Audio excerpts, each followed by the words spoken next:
नारायण नारायण। जय श्री हरि।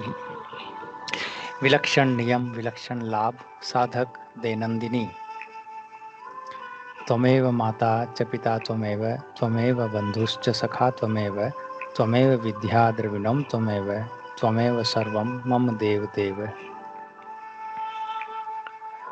प्रस्तुत पुस्तक में श्री सेठ जी परम श्रद्धेय श्री जय दयाल जी गोविंद का, श्री भाई जी परम श्रद्धेय श्री हनुमान प्रसाद जी पोद्दार एवं श्री स्वामी जी परम श्रद्धेय स्वामी श्री राम सुखदास जी महाराज की वाणी के आधार पर जीवन सुधार व कल्याण हेतु कुछ विशेष नियमों का संकलन किया गया है। नियमों से संबंधित संक्षिप्त विवरण इन्हीं महापुरुषों की वाणी से संग्रहित वचनों द्वारा किया गया है। कृपया नियमों के विवरण एवं नियम सूची को ध्यानपूर्वक पढ़ें। आप अपनी अवस्थानुकूल जिन नियमों का पालन करना चाहते हैं, सूची में उन नियमों के आगे बने हुए कोष्टक में टिक मार्क का चिन्ह लगा दें। जो नियम लिए जाएं, उनको प्रतिदिन प्रातः एक बार पढ़ लेना चाहिए, जिससे कि उनका स्मरण हो जाए। पृष्ठ 34 से 45 तक 6 महीने की दैनिक तालिका दी हुई है।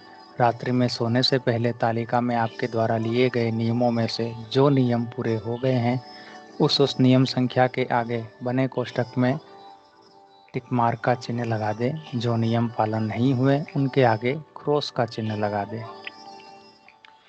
नियम पालन में भूल होने पर एक समय का उपवास अथवा भगवान के किसी भी नाम जैसे राम नाम का 1000 जप अथवा षोडश मंत्र हरे राम का 108 बार जप प्रायश्चित स्वरूप करना चाहिए। इस नियम पुस्तक से स्वयं भी लाभ उठाएं और अपने परिवारजन एवं मित्रगण आदि को भी इसके लिए प्रेरित करें।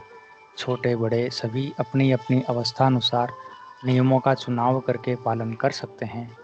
इन नियमों के दृढ़तापूर्वक पालन से जीवन में शुभ परिवर्तन होना अनिवार्य है।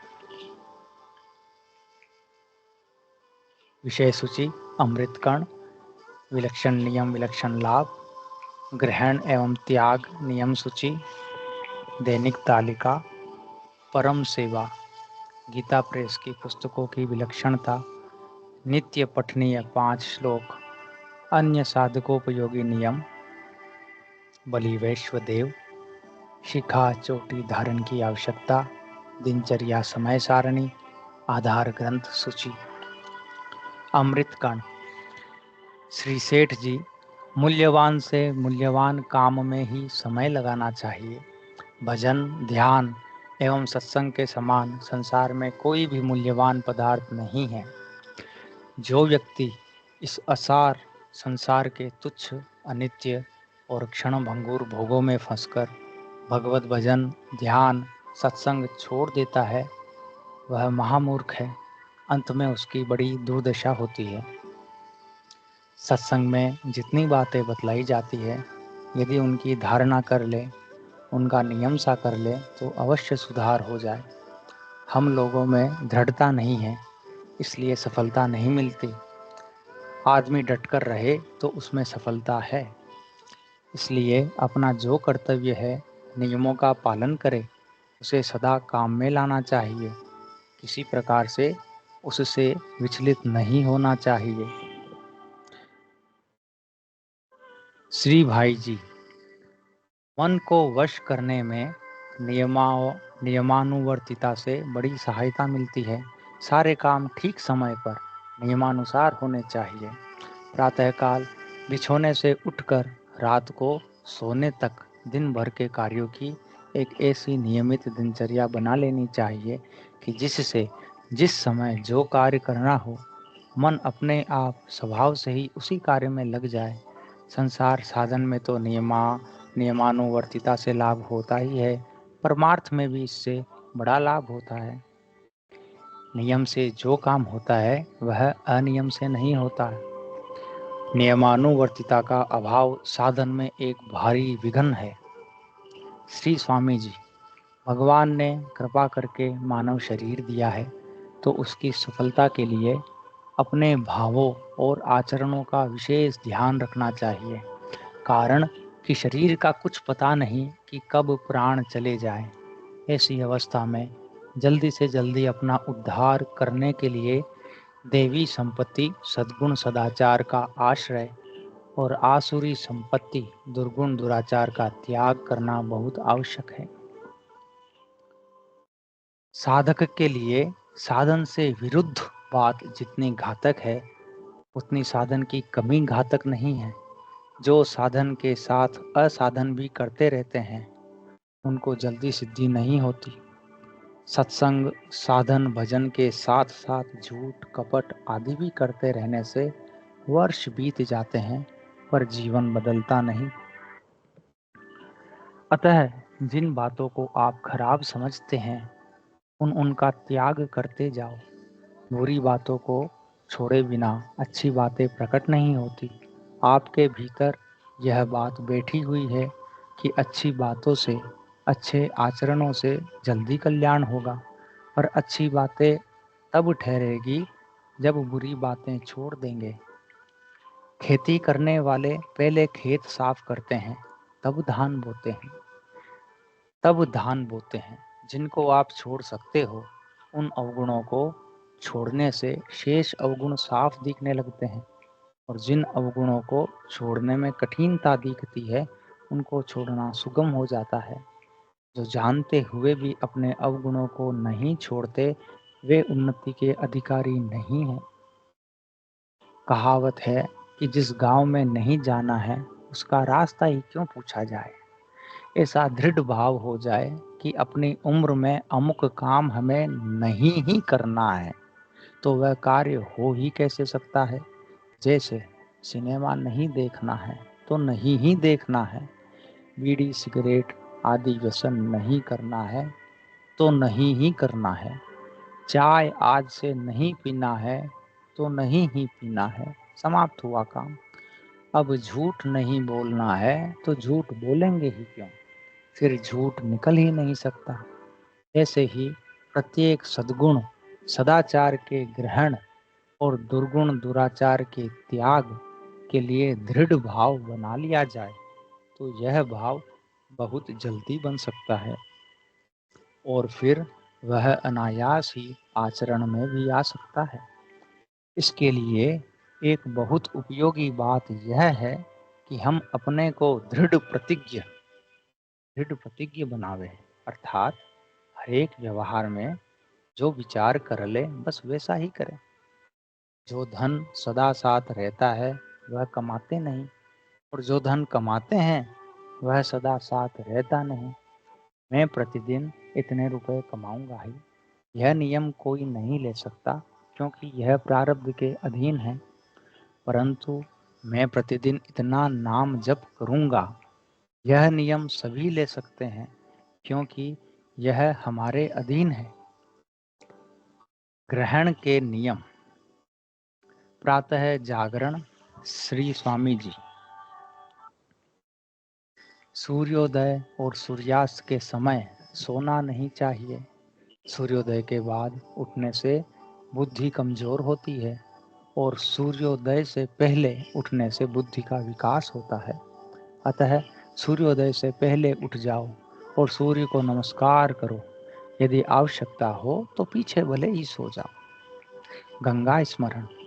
श्री स्वामी जी प्रतिदिन स्नान करते समय गंगे गंगे उच्चारण करने की आदत बना लेनी चाहिए। गंगा के इन नामों का भी स्नान करते समय उच्चारण करना चाहिए। ब्रह्म कमंडली, जटाशंकरी, विष्णु पादोदकी, भागीरथी, जाह्नवी, इन नामों से ब्रह्मा, विष्णु तथा महेश तीनों का स्मरण हो जाता है। सूर्य अर्घ्य। श्री सेठ जी अपने अधिकार के अनुसार अर्थात यज्ञोपवीतधारी द्विज को संध्योपासन और गायत्री जप करना बहुत ही उत्तम है। इतना न बने तो कम से कम श्री सूर्य भगवान को अर्घ्य जल दिए बिना तो मनुष्य को भोजन ही नहीं करना चाहिए। समय पर सूर्य भगवान को अर्घ्य देने से ही मुक्ति हो सकती है। समय पर सूर्य भगवान को अर्घ्य देने मात्र से ही मुक्ति हो सकती है। इस जगह सूर्य को प्रतिनिधि बनाकर भगवान की उपासना है। सूर्य भगवान उदय हुए, रोज अर्घ्य देते हैं, यह भाव करे कि ये साक्षात भगवान है, उनको जलांजलि दे रहे हैं, उनसे सुख शांति मिल रही है। श्री स्वामी जी, सूर्य को अर्घ्य जल देने से त्रिलोकी को जल देने का महात्म्य होता है। प्रातः स्नान के बाद एक तांबे के लोटे में जल लेकर उसमें लाल पुष्प या कुमकुम डाल दें और श्री सूर्याय नमः अथवा एहि सूर्य सहस्त्राशो तेजो राशे जगतपते अनुकंपय माम भक्त्या गृहाणार्ध्यम दिवाकर कहते हुए 3 बार सूर्य को जल दें। प्रणाम। श्री स्वामी जी, रोजाना सुबह उठकर भगवान को याद करें। त्वमेव माता च पिता त्वमेव, त्वमेव बंधुश्च सखा त्वमेव, त्वमेव विद्या द्रविणम त्वमेव, त्वमेव सर्वम मम देव देव। सुबह उठते ही इस श्लोक के भाव के अनुसार गदगद होकर भगवान को प्रणाम करें। फिर पृथ्वी, गुरुजन, संत महात्मा, गीता जी, गंगा जी, घर के बड़े बूढ़े आदि को याद करके उनको नमस्कार करें। इससे अंतःकरण निर्मल होता है और शांति मिलती है। इसके बाद माता, पिता, बड़ा भाई, भौजाई, बड़ी बहन आदि बड़ों को नमस्कार करें। नमस्कार का बड़ा भारी महात्म्य है। घर में बड़ों को खुद भी नमस्कार करो और बच्चों को भी नमस्कार करना सिखाओ। ऐसा करने से घर में परस्पर प्रेम रहेगा, लड़ाई नहीं होगी। नमस्कार करेंगे तो लड़ाई कैसे करेंगे? सुबह शाम दोनों समय नमस्कार करने का नियम ले लें। दिन में लड़ाई हो जाए तो शाम के नमस्कार से मिट जाएगी, और रात में लड़ाई हो जाए तो सुबह के नमस्कार से मिट जाएगी। कितनी सीधी सरल बात है। घर में माँ के चरणों में मस्तक रख कर प्रणाम करें तथा अन्य स्त्रियों को दूर से प्रणाम करें। स्त्री पति के चरण स्पर्श करें पर अन्य पुरुषों को दूर से प्रणाम करें। जो माँ बाप का आदर नहीं करते उनका भगवान भी आदर नहीं करते। श्री सेठ जी, नमस्कार करने से माता पिता गुरुजनों को संतोष होता है, जिससे वे आशीर्वाद देते हैं, जिसके फलस्वरूप आयु, विद्या, यश एवं बल की वृद्धि होती है। नमस्कार करना धर्म का एक खास अंग है। भगवान भी स्पष्ट कहते हैं, देव द्विज गुरु प्राज्ञ पूजनम, गीता 17:14। देवता, ब्राह्मण, गुरु एवं प्राज्ञ, इनका पूजन करना, नमस्कार करना, सेवा करना कितनी उच्च कोटि की चीज है। लोगों को अपने से पूज्यों को नमस्कार करने में जो व्यर्थ में पाप, भय, शंका, संकोच होता है, इनको मन से सर्वथा हटा देना चाहिए। पूज्यों को प्रणाम करने में हम लोगों को जो लज्जा, संकोच, शर्म सी प्रतीत होती है, वह नरक में डालने वाली है। इसलिए इस शर्म को आग लगा देनी चाहिए। गंगा जल आचमन। श्री स्वामी जी, अपने अपने घरों में गंगा जल रखो और गंगा जल का आचमन सुबह और शाम दोनों वक्त, बाल बच्चों को, छोटे बड़ों को, सबको थोड़ा थोड़ा गंगा जल दे दो।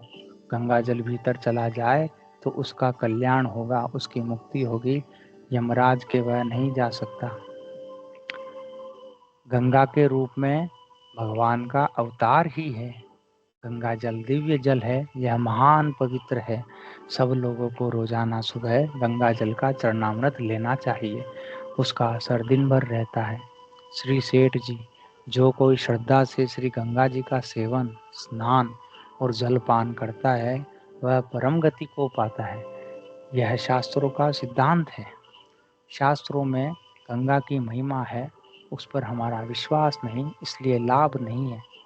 हम गंगा जल पी रहे हैं तो भाव करें कि अंतःकरण में जो पाप है वे सब पाप धुल रहे हैं, फिर ऐसा अनुभव होने लगता है। श्री भाई जी, गंगा जी में इसलिए पाप नाश की शक्ति है कि वो भगवान के पाद पद्म चरण कमल से निकली है। भगवान नाम जप श्री सेठ जी प्रत्येक भाई बहन को अपने कल्याण के लिए नित्य नियम पूर्वक अधिक से अधिक संख्या में भगवान नाम का जप करना चाहिए। भगवान के किसी भी नाम का जप किसी भी काल में किसी भी निमित्त से किसी के भी द्वारा कैसे भी किया जाए वह परम कल्याण करने वाला ही है। हो सके तो प्रतिदिन 22,000 नाम जप जैसे राम नाम का करें अथवा षोडश मंत्र की 14 माला फेरे। षोडश मंत्र हरे राम राम राम हरे हरे, हरे कृष्ण कृष्ण कृष्ण हरे हरे। उठते बैठते चलते हर समय नाम ही का जप किया जाए। नाम को कभी भी न भूलें। यह भगवत प्राप्ति का बहुत सुगम उपाय है। श्री भाई जी, भगवान नाम जप में रुचि और विश्वास होना चाहिए, फिर बेड़ा पार है। इतना स्मरण रखना चाहिए कि जो जप निष्काम भाव से नामी के ध्यान से युक्त प्रेम सहित निरंतर और गुप्त होता है वही उत्तम से उत्तम समझा जाता है। अतएव यथा साध्य कुछ मालाएं, कम से कम 14 मालाएं प्रतिदिन जपनी चाहिए। नियम से जो काम होता है वह अनियम से नहीं होता। जो मनुष्य सचमुच भगवान के नाम का आश्रय ले लेता है वही भाग्यवान है, वही सुखी है, वही सच्चा साधक है। निश्चय समझो, नाम के बल से बिना ही परिश्रम भवसागर से तर जाओगे और भगवान के प्रेम को भी प्राप्त कर लोगे। श्री स्वामी जी, इस कलयुग में भगवान नाम की सबसे अधिक महिमा है। यद्यपि नाम की महिमा सत्य, त्रेता, द्वापर और कली इन चारों ही युगों में है, तथापि कलयुग में तो मनुष्यों के लिए भगवान नाम ही मुख्य आधार है, आश्रय है। तथापि भगवान नाम ही कल्याण का सुगम और सर्वोपरि साधन है। नाम जप से अत्यधिक लाभ होता है। नाम जप से विषय वासना दूर होती है, पाप नष्ट होते हैं, विकार दूर होते हैं, शांति मिलती है और भक्ति बढ़ती है। नाम जप से असंभव भी संभव हो सकता है। जब मन में चिंता आवे तो आधा घंटा 1 घंटा नाम जपो, चिंता मिट जाएगी। मन लगे चाहे न लगे, पर नाम जप निरंतर चलता रहे, कभी छूटे नहीं, तो नाम महाराज की कृपा से सब काम हो जाएगा, अर्थात मन भी लगने लग जाएगा, नाम पर श्रद्धा विश्वास भी हो जाएंगे, आदि आदि। सज्जनों, माताओं, बहनों, भगवान के नाम में रस लो, इसमें तल्लीन हो जाओ, रात दिन इसमें लग जाओ। आपसे आप पाप अन्याय छूट जाएगा, निषिद्ध आचरणों से स्वतः ही ग्लानि हो जाएगी। कोई रात दिन राम राम करना शुरू कर दे तो उसके पास अन्न जल वस्त्र आदि की कमी नहीं रहेगी। नाम जप के सभी अधिकारी है, अतः हर समय नाम जप करते रहे और मन से प्रार्थना भी करते रहे कि हे नाथ, मैं आपको भूलूं नहीं। नाम जप बीमा है। नाम जप करते रहे तो फिर कभी मरे कल्याण हो जाएगा। नाम जप की बड़ी महिमा है, पर वह महिमा नाम जप करने से ही समझ में आती है। नाम जप करने मात्र से कई मनुष्य संत हो गए हैं। कलयुग में नाम जप में विशेष शक्ति है। भगवान ने नाम में अपनी संपूर्ण शक्ति रख दी है। रामायण पाठ। श्री स्वामी जी, श्री रामचरितमानस बहुत विलक्षण ग्रंथ है। दूसरे लोकों में भी इसका पाठ होता है। इसका पाठ करने से बुद्धि विकसित होती है, भीतर से विचित्र विचित्र भाव पैदा होते हैं। कम से कम 9 दोहा प्रतिदिन रामायण का पाठ करना चाहिए। रामायण भगवान का चरित्र है और भक्त गोस्वामी तुलसीदास जी की वाणी है। जैसे भगवान का अवतार हुआ है, ऐसे ही रामायण का भी अवतार हुआ है। रामायण के पाठ से शांति मिलती है। अनपढ़ लोग भी अर्थ समझे बिना रामायण की ध्वनि में ही मस्त हो जाते हैं। गीता और रामायण दोनों ही आशीर्वादात्मक, अलौकिक तथा चमत्कारी ग्रंथ है। हनुमान जी राम जी की कथा बड़े प्रेम से सुनते हैं। प्रभु चरित्र सुनिबे को रसिया। हनुमान जी को प्रसन्न करना हो तो उन्हें रामायण सुनानी चाहिए। रामायण सुनने से वे बड़े राजी होते हैं। घर में रोजाना रामायण का पाठ करो तो कोई विघ्न बाधा नहीं होगी। आपका जीवन शुद्ध निर्मल हो जाएगा। जो 108 बार रामायण का पाठ कर लेता है उसका भगवान के साथ विशेष संबंध हो जाता है। जिस जगह रामायण पाठ होता है वह जगह तीर्थ बन जाती है। आप अपने अपने घरों में भी रामायण का नवाह अथवा मासिक पाठ करें। कम से कम 9 दोहों का पाठ अवश्य प्रतिदिन करें। नवरात्र के समय नवाह पाठ करें। गीता और रामायण प्रासादिक ग्रंथ हैं। जिनको पढ़ना लिखना नहीं आता ऐसे भाई बहन भी गीता रामायण पढ़ने का अभ्यास करें तो उनको पढ़ना आ जाएगा। ये ग्रंथ खुद कृपा करते हैं। ये कल्प वृक्ष हैं जो शरण में आए हुए का दुख दूर करते हैं। इनके पाठ से लोक परलोक दोनों सुधरते हैं। एक आदमी को टीबी हो गई। उसने रामायण जी का पाठ किया तो उसका रोग ठीक हो गया। श्री सेठ जी, गीता और रामायण का पाठ अर्थ समझकर किया जाए तो वह कीमती है और भाव समझकर किया जाए तो और भी कीमती है।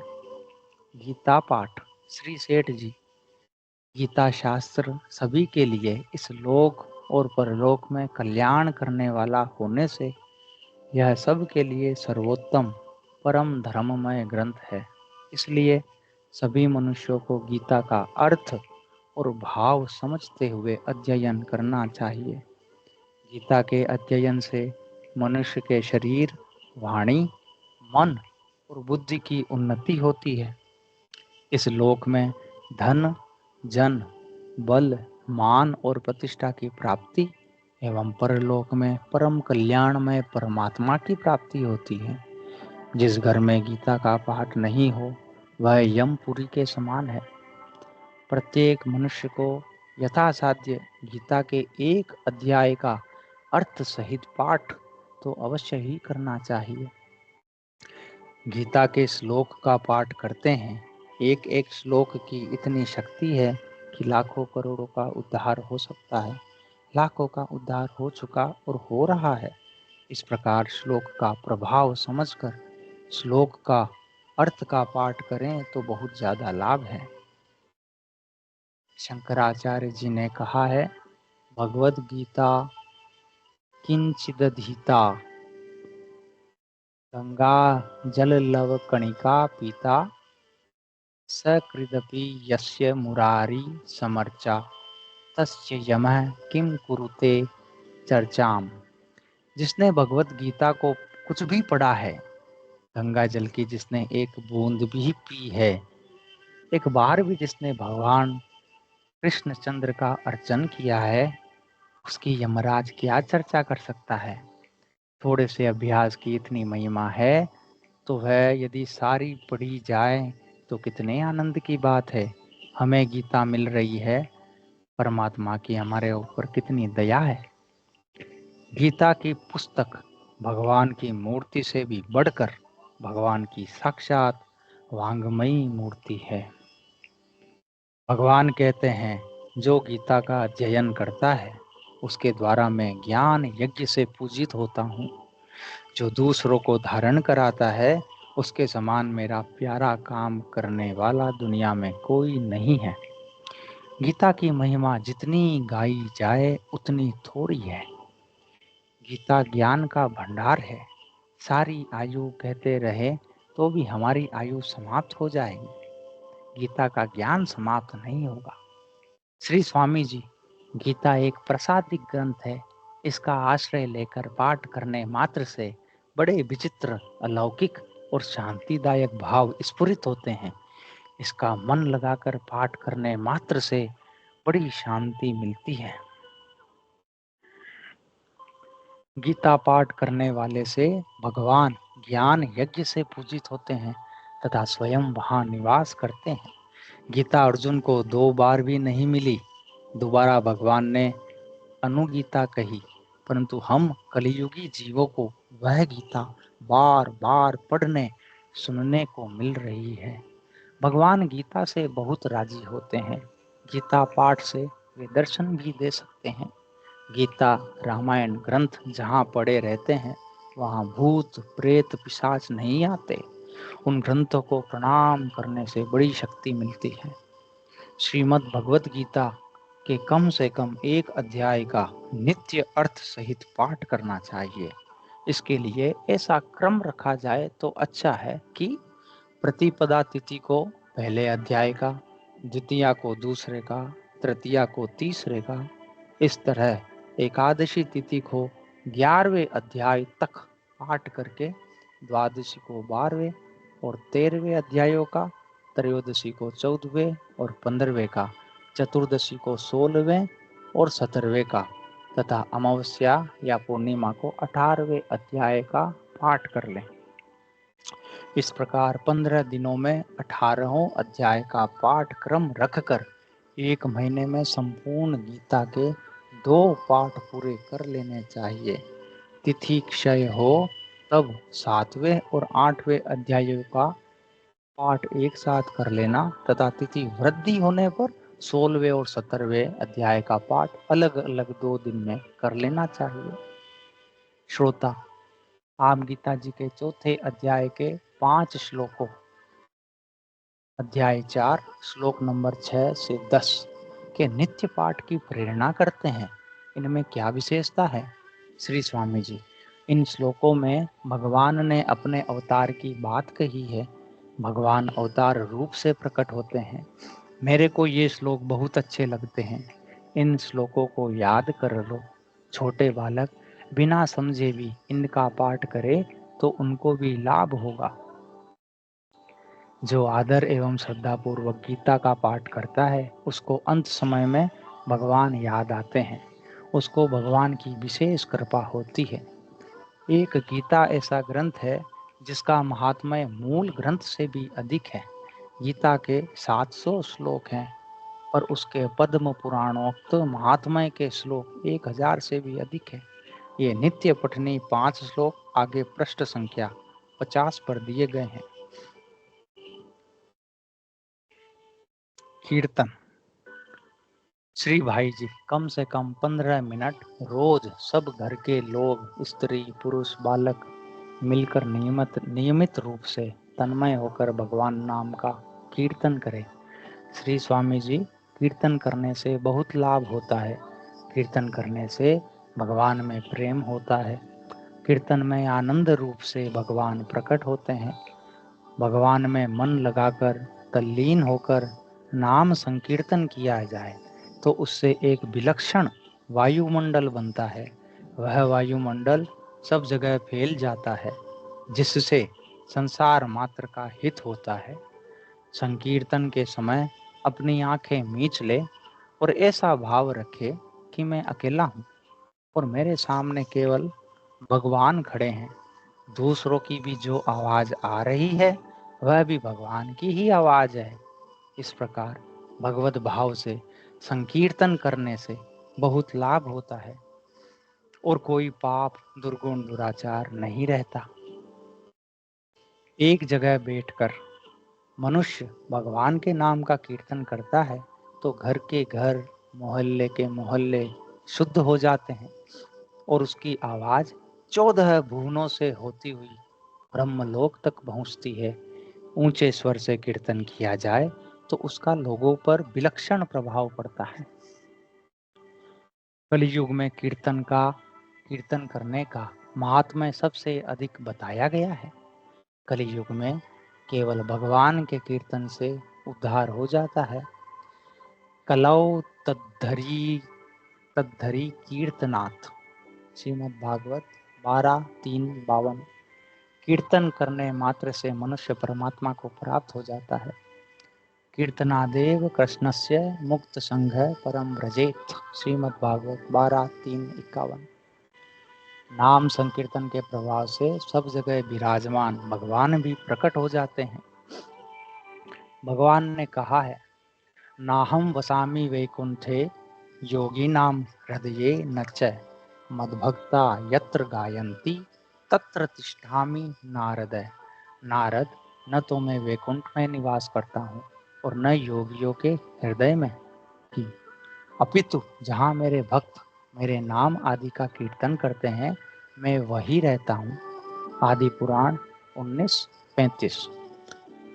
प्रसाद। श्री भाई जी, भगवान को या अपने इष्ट देव को अर्पण करके खाओ। जो भगवान को निवेदन न करके खाता है वह गंदी चीज खाता है। भोजन करने के पहले अन्न को प्रणाम करो। भोजन के समय ध्यान करो कि यह पवित्र भोजन मुझको पवित्र करेगा, बल देगा, ओज देगा और भगवान की भक्ति देगा। और प्रत्येक ग्रास भगवान का स्मरण करके मुंह में लो। भोजन को अंतर्यामी भगवान की तृप्ति के लिए करो, यज्ञ की भावना से करो, जीभ के स्वाद या अपनी तृप्ति के लिए नहीं। भूख से अधिक न खाओ, जीभ के स्वाद के वश में न हो। पवित्रता से बना हुआ पवित्र कमाई का अन्न खाओ। किसी का भी जूठा कभी न खाओ, न किसी को अपना जूठा खिलाओ। मांस मद्य का सेवन कभी न करो। भोजन के समय जल न पियो या बहुत थोड़ा पियो। मासिक धर्म रजस्वला के समय 3 दिन किसी पवित्र वस्तु का, खान पान के पदार्थों का किसी व्यक्ति का स्पर्श न करें। चौथे दिन स्नान करने के बाद स्पर्श करें। बलि वैश्वदेव करके समय पर सात्विक भोजन करो। बलि वैश्वदेव संबंधित लेख आगे पृष्ठ 52 पर दिया गया है। श्री स्वामी जी, भोजन के पहले दोनों हाथ, दोनों पैर और मुख ये पांचों शुद्ध पवित्र जल से धो लो। फिर पूर्व या उत्तर की ओर मुख करके शुद्ध आसन पर बैठकर भोजन की सब चीजों को पत्रम पुष्पम फलम तोयम यो में भक्त्या प्रयच्छति तदहम भक्त्युपयतम नामी प्रयात्मन है। गीता 9:26। यह श्लोक पढ़कर भगवान के अर्पण कर दे। अर्पण के बाद दाएं जल में हाथ में जल लेकर ब्रह्मार्पणम ब्रह्म हविर्ब्रह्माग्नो ब्रह्मणाहुतम ब्रह्मेव तेन गंतव्यम ब्रह्म कर्म समाधिना। गीता अध्याय 4 श्लोक 24। यह श्लोक पढ़कर आचमन करें और भोजन का पहला ग्रास भगवान का नाम लेकर ही मुख में डालें। प्रत्येक ग्रास को चबाते समय हरे राम राम राम हरे हरे, हरे कृष्ण कृष्ण कृष्ण हरे हरे इस मंत्र को मन से 2 बार पढ़ते हुए या अपने इष्ट का नाम लेते हुए ग्रास को चबाएं और निगलें। इस मंत्र में कुल 16 नाम हैं और 2 बार मंत्र पढ़ने से 32 नाम हो जाते हैं। हमारे मुख में भी 32 ही दांत है, अतः मुख के प्रत्येक नाम के साथ 32 बार चबाने से वह भोजन सुपाच्य और आरोग्यदायक होता है एवं थोड़े अन्न से ही तृप्ति हो जाती है तथा उसका रस भी अच्छा बनता है और उसके साथ ही भोजन भी भजन बन जाता है। भोजन करते समय ग्रास ग्रास में भगवान नाम जप करते रहने से अन्न दोष भी दूर हो जाता है। सत्संग। श्री सेठ जी, हर एक भाई को अपने अपने घरों में धार्मिक पुस्तकों के आधार पर अपने अपने बाल बच्चों और स्त्रियों को नियमित रूप से शिक्षा देनी चाहिए। कम से कम आधा घंटा इकट्ठा होकर भगवत चर्चा करो। इस प्रकार अपना समय नियम पूर्वक बितावें। जिनके घर में नित्य कथा सत्संग होता है उनके भाग्य की बढ़ाई कोई भी नहीं कर सकता। बिना सत्संग के न तो भजन, ध्यान, सेवादि का साधन ही होता है और न भगवान में अनन्य प्रेम ही हो सकता है। श्री स्वामी जी, जैसे अन्न जल आवश्यक है, सांस लेना आवश्यक है, उसी तरह सत्संग भी प्रतिदिन करना जरूरी है। वह तो रोज की खुराक है। सत्संग से बहुत शांति मिलती है, बहुत सी मानसिक बीमारियां दूर होती है। सत्संग सूर्य की तरह होता है जो अंतःकरण के अंधकार को दूर कर देता है। उससे पाप दूर हो जाते हैं, बिना पूछे शंकाएं दूर हो जाती है, तरह तरह की जो हृदय में उलझने हैं वे सुलझ जाती है। सत्संग जहाँ हो जाए, मिल जाए, तो समझना चाहिए कि भगवान ने विशेष कृपा की।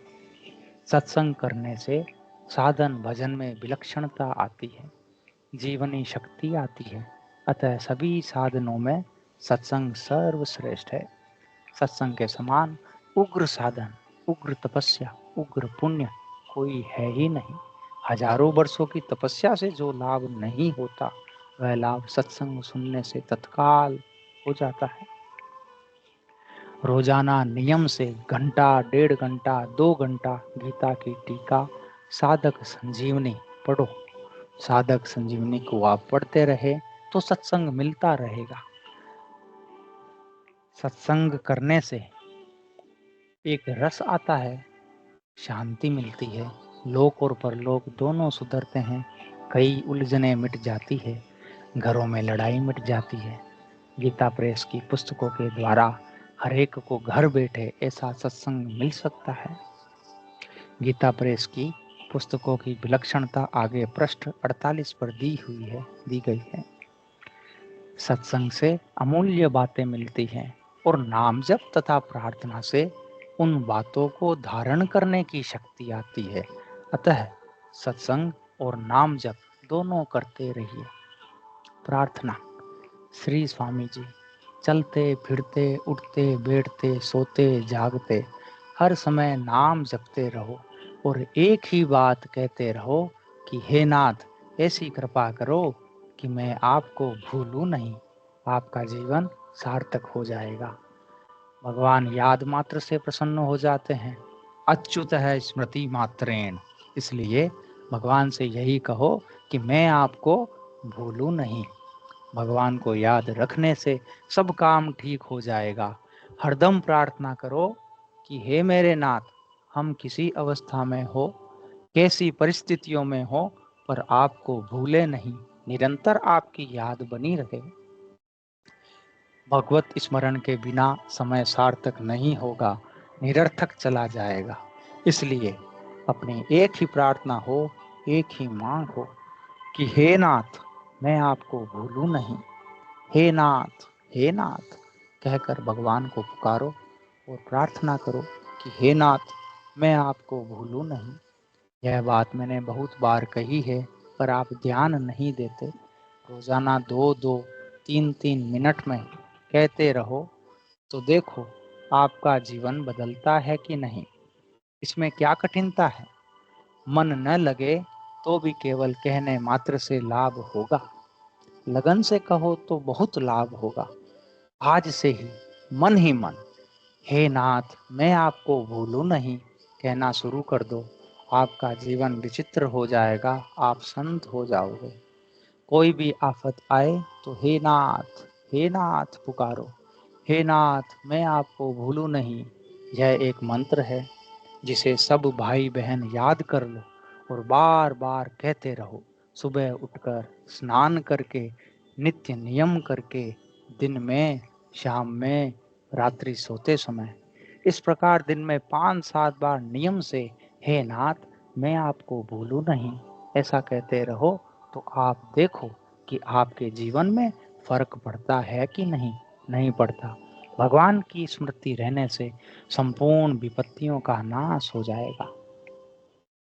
हरि स्मृति ही सर्व विपद्वी मोक्षणम। हरि स्मृति ही सर्व विपद्वी मोक्षणम।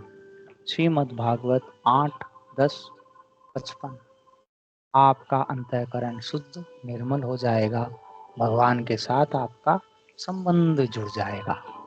बच्चों के प्रति श्री स्वामी जी, कन्याओं को अपने धर्म का ठीक पालन करना चाहिए।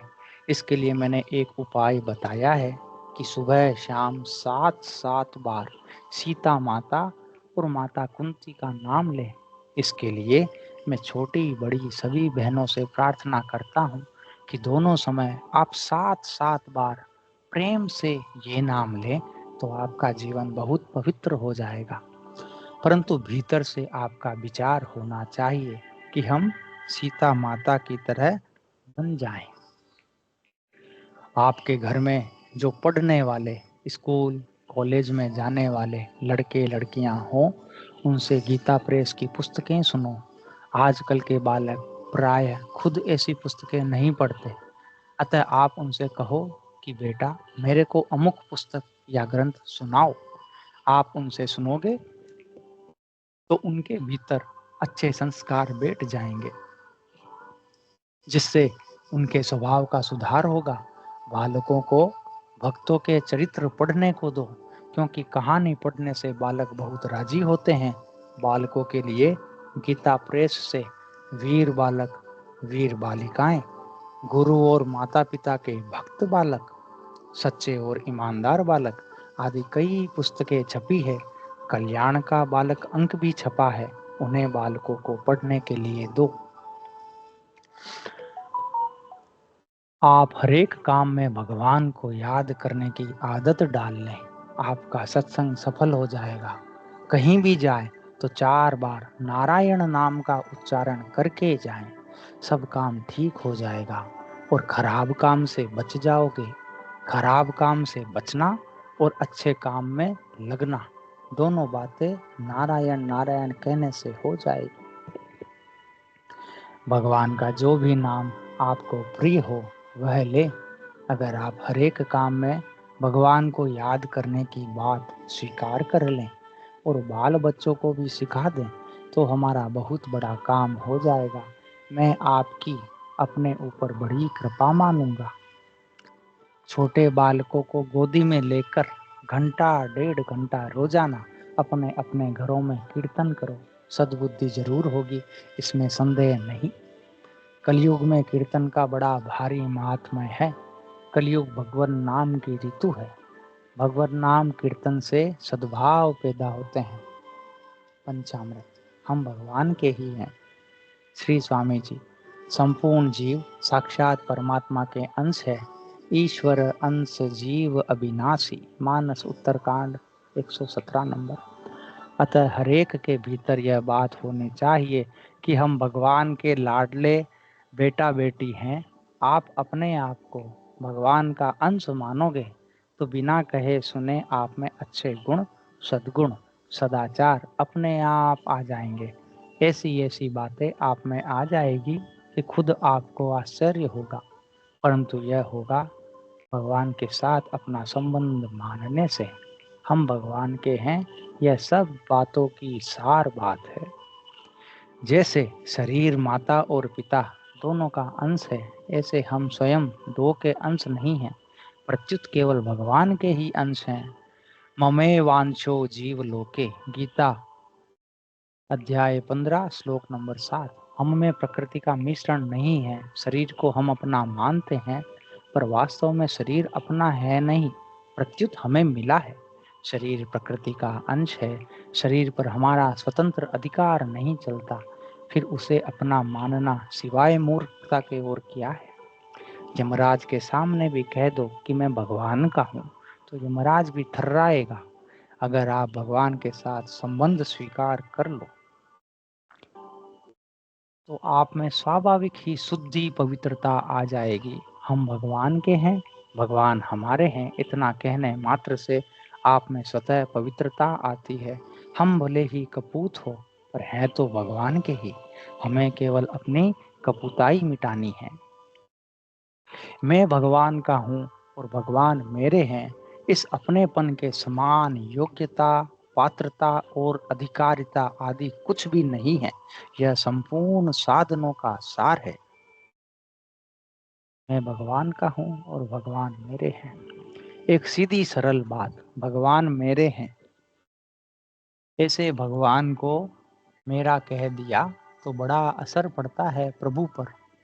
अनेक जन्मों से बिछुड़ा हुआ और 84 लाख योनियां भुगतता हुआ, दुख पाता हुआ जीव अगर कह दे, हे नाथ मैं आपका हूँ, हे प्रभु आप मेरे हो, तो प्रभु को बड़ा संतोष होगा, बड़े ही राजी होंगे भगवान।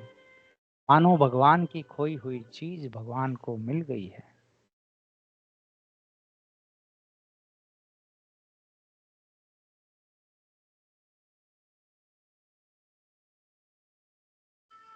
हम जहाँ भी रहते हैं भगवान के ही दरबार में रहते हैं। श्री स्वामी जी, आप जहाँ रहते हैं वहाँ अपने अपने घर में रहते हैं।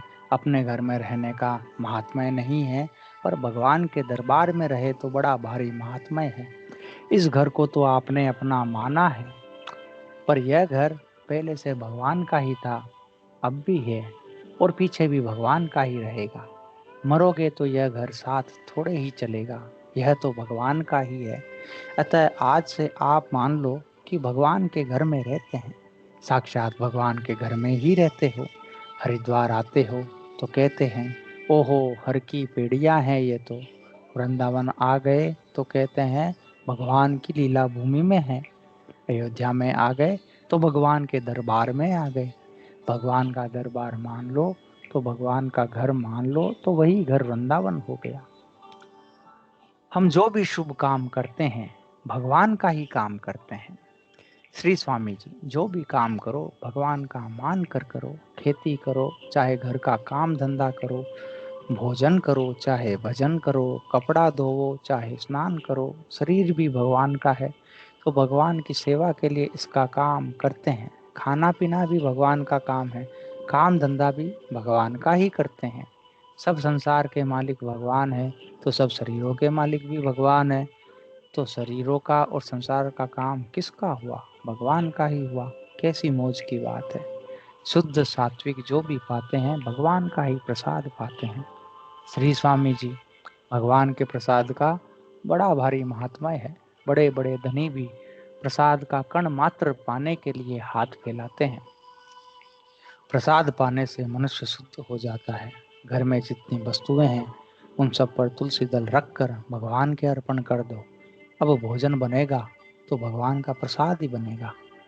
केवल भोजन ही नहीं, गहना पहने तो ठाकुर जी के अर्पण करके, ठाकुर जी का ही कपड़ा पहने, सब चीजें प्रसाद रूप में ग्रहण करें तो सब चीजें पवित्र हो जाती है। भगवान के लिए प्रसाद से भगवान के ही जनों की सेवा करते हैं। श्री स्वामी जी, दुकान आदि में काम करते हैं तो भगवान का ही काम करते हैं और उससे जो पैसा पैदा होता है वह भगवान का ही प्रसाद है। उस प्रसाद से भगवान के ही जनों का अर्थात माँ बाप स्त्री पुत्र आदि का पालन करते हैं। सभी काम भगवान के हैं, सभी समय भगवान का है, सभी व्यक्ति भगवान के हैं, सभी वस्तुएं भगवान की है। कोई भी क्रिया करते समय यह अनुभव निरंतर होता रहे तो साधन निरंतर हो सकता है। पंचामृत का सेवन करने से आपका जीवन महान पवित्र हो जाएगा। आप संत महात्मा हो जाएंगे, जीवन मुक्त हो जाएंगे, परमात्मा को प्राप्त हो जाएंगे। इसके लिए आपको न कहीं जाना है, न जंगल में जाना है, न साधु बाबा बनना है। प्रत्युत जहाँ रहते हैं वहाँ रहते हुए ही केवल भाव बदलना है। भाव बदलने से जीवन बदल जाएगा। इस विषय को विस्तार पूर्वक समझने के लिए गीता प्रेस से प्रकाशित पुस्तक जीवनोपयोगी प्रवचन एवं एके साधे सब सधे से लाभ ले सकते हैं। सेवा। श्री सेठ जी, सबकी सेवा करनी चाहिए। अपने से जो बड़े हैं, पूज्य हैं, दुखी है, लाचार है, उनकी सेवा का और भी अधिक महत्व है। कोई भी मिल जाए उसे देखकर प्रसन्न होना चाहिए। सबसे मीठा वचन बोलना चाहिए। प्रेम का व्यवहार करना चाहिए। अपने दृष्टि से सबको भगवान का स्वरूप समझना चाहिए। सेवा भी इसी भाव से करनी चाहिए। सेवा का इतना भारी प्रभाव है कि उससे भगवान अपने आप मिल सकते हैं। इसलिए तन मन धन से दीन दुखियों की, माता पिता आदि गुरुजनों की सबकी सेवा करनी चाहिए। यदि कोई व्यक्ति हमसे सेवा करावे तो हमें अपने ऊपर उसकी बड़ी दया समझनी चाहिए। समझना चाहिए कि वही दाता है, हमें मुक्त करने के लिए हमसे सेवा करवा रहा है। किसी ने हमारी सेवा स्वीकार कर ली तो समझना चाहिए कि उसने हमारा उद्धार कर दिया। और यदि सेव्य को ईश्वर मानकर उसकी सेवा की जाए तब तो खुला दरबार है। सेवक को साक्षात नारायण की सेवा का लाभ हो सकता है। यह बड़े ऊंचे दर्जे का भाव है। सेवा को नारायण की सेवा बनाना सेवक के हाथ की बात है। एक सेवा है और दूसरी परम सेवा। दूसरे के हित के लिए भोजन वस्त्र देना, शरीर को आराम पहुंचाना, सांसारिक सुख के लिए तन मन धन अर्पण करना सेवा है। परम सेवा यह है कि अपना तन मन धन अर्पण करके दूसरे का कल्याण कर दे। परम सेवा संबंधित लेख आगे पृष्ठ 46 पर दिया गया है। श्री स्वामी जी, संत महात्मा, बड़े बूढ़े और दीन दुखी ये भगवान के रहने के स्थान है, इनकी सेवा करो। रोगी व्यक्ति को भगवान का स्मरण कराना सबसे बड़ी और सच्ची सेवा है। साधक को विचार करना चाहिए कि अगर मेरे द्वारा किसी को लाभ नहीं हुआ, किसी का हित नहीं हुआ, किसी की सेवा नहीं हुई, तो मैं साधक क्या हुआ। मनुष्य के दो खास काम हैं, भगवान को याद करना और अपनी शक्ति के अनुसार दीन दुखियों की, गरीबों की, आरक्षितों की, अपाहिजों की, अभावग्रस्तों की, माता पिता आदि कुछ जनों की सेवा करना, उनको सुख पहुंचाना। जितना आप सुखपूर्वक कर सकते हो उतनी ही आप पर जिम्मेवारी है। भगवान में मन लगाना। श्री सेठ जी, संकल्प मात्र, स्फुरना मात्र को भगवान का स्वरूप समझकर एकांत में आंखें मीच कर बैठ जाए। मन जहाँ जाता है और जो कुछ दिखता है सब भगवान है, ऐसी भावना करें। यह निश्चय कर लें कि मेरा मन भगवान के सिवा और किसी भी वस्तु का चिंतन ही नहीं करता है। मन घट और पट, मन घट पट आदि जिस किसी भी पदार्थ का चिंतन करे उसी को भगवान समझ ले, उसमें भगवत बुद्धि कर लें। यह विश्वास कर लें कि जो कुछ मन चिंतन करता है वह भगवान है। भगवान का स्वरूप वही है जो मन चिंतन करता है। चाहे वह स्त्री पुत्र धन आदि का ही चिंतन करे, उनको स्त्री पुत्र और धन न समझे किंतु भगवान समझे। पत्थर तथा वृक्ष जिस किसी का भी चिंतन करे सब भगवान है। जैसा दिखे वैसा ही भगवान का स्वरूप मान ले, यह भी कल्याण प्राप्ति का सीधा साधन है। श्री स्वामी जी, जब साधक ध्यान करने के लिए बैठे तब सबसे पहले 2-4 श्वास बाहर फेंक कर ऐसी भावना करे कि मैंने मन से संसार को सर्वथा निकाल दिया। अब मेरा मन संसार का चिंतन नहीं करेगा, भगवान का ही चिंतन करेगा। और चिंतन में जो कुछ भी आएगा वह भगवान का ही स्वरूप होगा। भगवान के सिवाय मेरे मन में दूसरी बात आ ही नहीं सकती। अतः भगवान का स्वरूप वही है जो मन में आ जाए, और मन में जो आ जाए वही भगवान का स्वरूप है। यह वासुदेव है सर्वम का सिद्धांत है। ऐसा होने पर मन भगवान में ही लगेगा, और लगेगा ही कहाँ। कर्तव्य पालन। श्री स्वामी जी, सामने जो कर्तव्य आ जाए उसे तत्परता पूर्वक करें। फलेच्छा का त्याग करके कर्तव्य कर्म करें। शास्त्र विहित कर्म करना है। न अनुकूलता के आने की इच्छा करें, न प्रतिकूलता के जाने की। संक्षेप में कहे तो करने में सावधान, होने में प्रसन्न। जिससे किसी का अहित हो वह कर्म कभी ना करे। अपने कर्तव्य का पालन करने वाले मनुष्य के चित्त में स्वाभाविक प्रसन्नता रहती है। इसके विपरीत अपने कर्तव्य का पालन न करने वाले मनुष्य के चित्त में स्वाभाविक खिन्नता रहती है। जिस किसी काम को करो उसको सुचारू रूप से करो, जिससे आपके मन में संतोष हो और दूसरे भी कहें कि बहुत अच्छा काम करता है। लिखना हो, पढ़ना हो, मुनीमी करनी हो, बिक्री करना हो, खरीदारी करना हो, आदि आदि संसार का जो कुछ काम करना हो उसको बड़े सुचारू रूप से, सांगोपांग रूप से करो।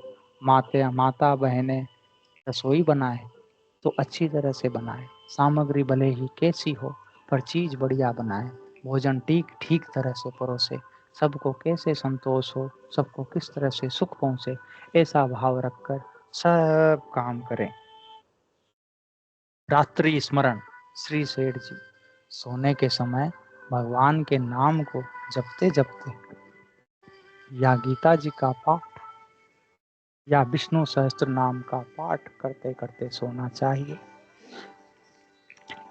सोते समय भी भगवान के नाम रूप का स्मरण विशेषता से करना चाहिए, जिससे शयन का समय व्यर्थ ना जाए।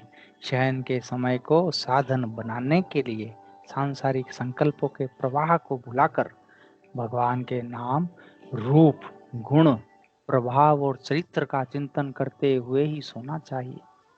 श्री स्वामी जी जीविका संबंधी कर्म करते समय भी भगवान को याद रखें और सोते समय भी भगवान को याद रखें।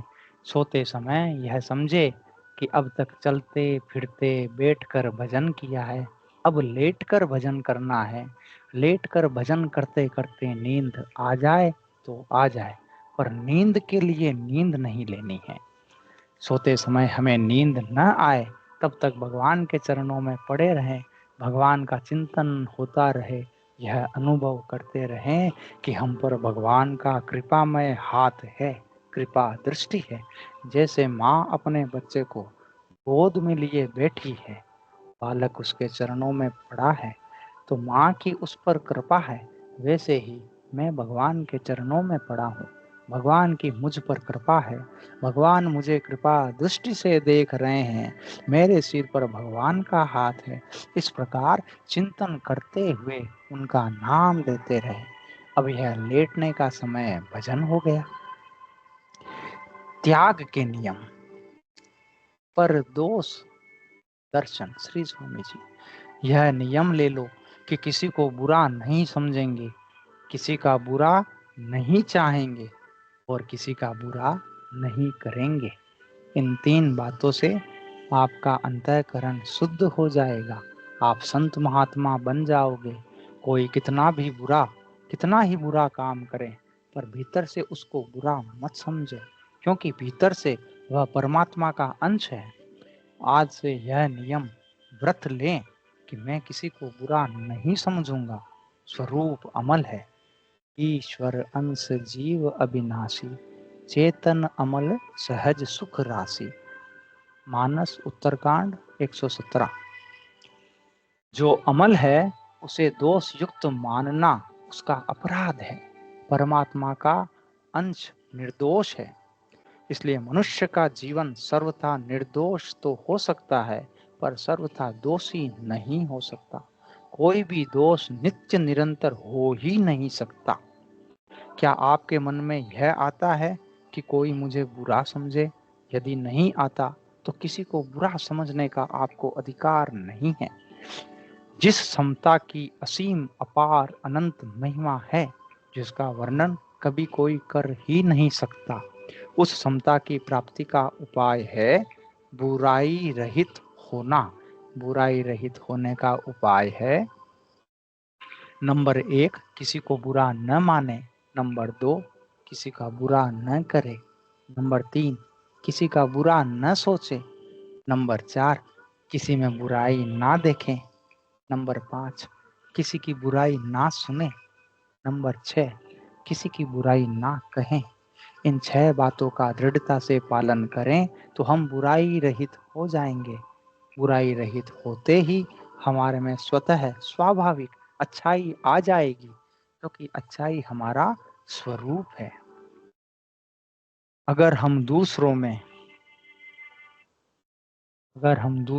दोष मानेंगे तो उसमें वे दोष आ जाएंगे, क्योंकि उसमें दोष देखने से हमारा त्याग, तप, बल आदि भी उस दोष को पैदा करने में स्वाभाविक सहायक बन जाएगा, जिससे वह व्यक्ति दोषी हो जाएगा। किसी के दोष या कमी देखने का क्या हमें अधिकार मिला हुआ है? दोष दिखाई देता है तो यह अपना दोष है। अपने दोष से ही दूसरों में दोष दिखता है। अपना अंतःकरण जितना दोषी होगा उतना ही दूसरों में दोष अधिक दिखेगा। किसी को बुरा समझना अपने में बुराई को निमंत्रण देना है। श्री सेठ जी, दूसरों के दोष को न सुनना चाहिए, न देखना चाहिए, न कहना चाहिए। जिस इंद्रिय से दोष देखने सुनने का काम करेंगे वही इंद्रिय दोषी हो जाएगी। दूसरों की पापों की चर्चा करते हैं तो उसके पापों का बंटवारा करते हैं। दोष अपने देखने चाहिए और गुण दूसरों का देखना चाहिए। श्री भाई जी, पर चर्चा, पर निंदा, पर दोष दर्शन, पर दोष कथन, पर दोष श्रवण, ये सब करके मनुष्य व्यर्थ ही पाप संस्कारों का संग्रह करता है। केवल जीवन का समय ही नहीं खोता, उसे अनर्थ के सेवन में लगाता है। जब मनुष्यों में पराया दोष देखने की बान आदत पड़ जाती है, तब दोष हुए बिना भी उसे दूसरों में दोष दिखने लग जाते हैं। व्याभिचार, श्री सेठ जी, पुरुषों को स्त्री के शरीर में और स्त्रियों को पुरुष के शरीर में मलिनत्व बुद्धि करनी चाहिए। ऐसा समझना चाहिए कि जिस आकृति को हम सुंदर समझते हैं वह वास्तव में चमड़े में लपेटा हुआ मांस, अस्थि, रुधिर, मज्जा, मल, मूत्र, कफ आदि मलिन एवं अपवित्र पदार्थों का एक घृणित पिंड मात्र है। स्त्री मात्र जगत जननी का स्वरूप है, यह समझकर अपनी स्त्री को छोड़कर अन्य सबके चरणों में हृदय से प्रणाम करना और सबके प्रति भक्ति श्रद्धा रखना मनुष्य के लिए कल्याणप्रद है। जो पुरुष पर स्त्री मात्र में मात्र बुद्धि रखता है उसके तेज और तप की वृद्धि होती है और वह पापों से बचकर भगवान को पा सकता है। किसी भी स्त्री की तरफ दृष्टि नहीं जानी चाहिए। यदि नजर जाए तो माँ के समान समझना चाहिए। जितने अवगुण है यह उन सब से यह बढ़कर है। यह दोष महान घातक है। स्त्रियों की तरफ मन जाए तो समझना चाहिए कि यह तो विष्ठा मूत्र का ढेर है, अनित्य है। इससे बुद्धि तेज का विनाश हो जाता है, आयु का नाश हो जाता है। इस प्रकार मन को भय दिखलाकर बचना चाहिए। यह भी न हो तो प्रभु से प्रार्थना करनी चाहिए कि प्रभु रक्षा कीजिए। इस प्रकार की बातें प्रभु से कहनी चाहिए। श्री भाई जी, सदा यह स्मरण रखना चाहिए कि जो जितना ही अधिक ब्रह्मचर्य का पालन करेगा वह उतना ही शीघ्र परमार्थ के मार्ग में आगे बढ़ सकेगा। श्री स्वामी जी, ब्रह्मचर्य का पालन मनुष्य के लिए खास बात है। अगर मनुष्य संयम नहीं करता तो वह पशुओं से भी गया बीता है। आप गृहस्थ में रहते हुए संयम कर सकते हैं। आप उत्साह रखें, हिम्मत मत हारें कि हमारे संयम नहीं होता। आप संयम नहीं करोगे तो कौन करेगा। हिम्मत रखने से असंभव भी संभव हो जाता है। हिम्मत मत छाड़ो नरा, मुक्ते कहता राम, हरिया हिम्मत से किया ध्रुव का अटल धाम। अतः उत्साह रखें, भगवान का भरोसा रखें और उनसे प्रार्थना करें कि हे नाथ, हम संयम रखने का नियम लेते हैं, आप शक्ति दो। इस प्रकार आप जितने तत्पर रहेंगे, भगवान का भरोसा रखेंगे, उतना ही आपको अलौकिक चमत्कार देखने को मिलेगा। करके देख लें। नशा सेवन, श्री स्वामी जी, अन्न और जल इन दोनों के सिवाय और किसी चीज का व्यसन नहीं होना चाहिए। अन्न और जल के बिना काम नहीं चलता। जीवन के लिए इन्हें लेना ही पड़ता है। परंतु चाय, कॉफी, बीड़ी, सिगरेट, जर्दा, तंबाकू, अफीम, चिलम आदि न ले तो मनुष्य मरता थोड़े ही है। सिगरेट पीने वाले दूसरों को अपना झूठा धुआं पिलाकर कितना दुख देते हैं। दूसरों को दुख देने के समान कोई पाप नहीं है। पर पीड़ा सम नहीं अधमाही, रामचरितमानस उत्तरकांड 41। नशा करना मनुष्यता नहीं है। शराब पीना महापाप है। अपने आप मरी हुई गाय के मांस से भी शराब अधिक खराब है। शराब के बनने में लाखों करोड़ों जीवों की हत्या होती है। शराब के पीने से लगने वाला पाप और तरह का है। यह आस्तिकता पुण्य धर्म के बीज को ही नष्ट कर देता है। इसको पीने से आस्तिकता के अंकुर धार्मिक भाव भूने जाते हैं। श्री भाई जी, किसी प्रकार का नशा तो करें ही नहीं। गांजा, चरस, भांग आदि का सेवन ना करें। बीड़ी, सिगरेट, जर्दा, तंबाकू भी न खाएं, न पिएं। चाय भी यथासाध्य न पिएं। सोडा, लेमनेड, कोका कोला आदि से बचें। अभक्ष खान पान। श्री स्वामी जी, लहसुन, प्याज, अंडा, मांस, शराब, ताड़ी आदि का सेवन कभी नहीं करना चाहिए। आपका खान पान शुद्ध होगा तो बुद्धि भी शुद्ध होगी। अंकुरित अन्न को खाना मैं अच्छा नहीं मानता, क्योंकि उसमें हिंसा मानी जाती है। अंकुर पैदा होने से उसमें प्राण शक्ति आ जाती है, जिससे उसमें क्रिया आरंभ हो जाती है। प्राण शक्ति आने के कारण उसमें हिंसा मानते हैं। माताओं बहनों को कहना है कि अशुद्ध अवस्था मासिक धर्म के समय में अन्न और जल को मत छुओ। घर की दूसरी स्त्रियां रोटी बनाएं, पूरा परहेज रखो, नहीं तो नरक होगा। दूसरा रोटी बनाने वाला ना हो तो पति खुद रोटी बनाए। कुकर में दाल भात बना ले अथवा फल पालें, खुद भी पालें और स्त्री बच्चों को भी दे दें। समय की बर्बादी। श्री स्वामी जी, निरर्थक समय बर्बाद मत करो। ताश, चौपड़, खेल, तमाशा, बीड़ी, सिगरेट पीना, सिनेमा, नाटक देखना, ये सब फालतू काम है, तमोगुणी काम है, जिनसे अधोगति में, नीच योनियों में और नरकों में जाना पड़ेगा। अधोगच्छति अधोगच्छन्ति तामसा। गीता अध्याय 14 श्लोक 18। ऐसे व्यर्थ कामों में समय मत लगाओ जिससे शरीर का निर्वाह हो, स्वास्थ्य ठीक रहे, दुनिया का हित हो, परमात्मा की प्राप्ति हो। ऐसे काम में लगे रहो। अगर आप सावधान रहो, समय को बर्बाद न करके उसे अच्छे से अच्छे, उत्तम से उत्तम काम में लगाओ, तो लोक और परलोक में दोनों जगह आपकी उन्नति होगी, इसमें संदेह नहीं है। स्वाध्याय करो, जप करो, कीर्तन करो, सेवा करो, अच्छी पुस्तकों का पठन पाठन करो। विषय भोगों में ताश, हंसी दिल लगी, नाच तमाशा, सिनेमा, बीड़ी, सिगरेट आदि में समय बर्बाद मत करो।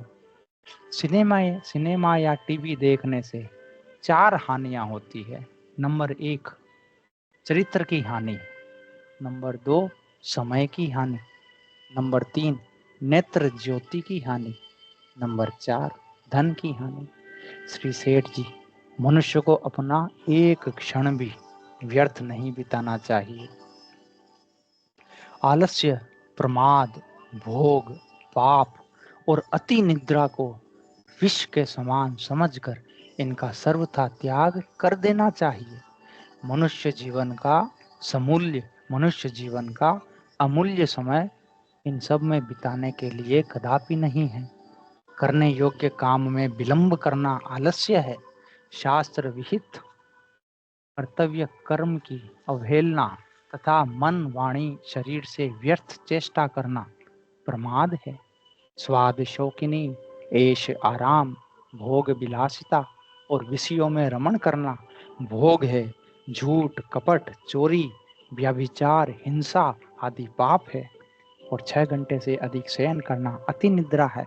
कल्याणकामी मनुष्य को चाहिए कि वह इनसे बचकर अपने सारे समय को साधनमय बना ले और एक क्षण भी व्यर्थ न बिताकर प्राण पर्यंत साधन के लिए ही कटिबद्ध होकर प्रयत्न करें।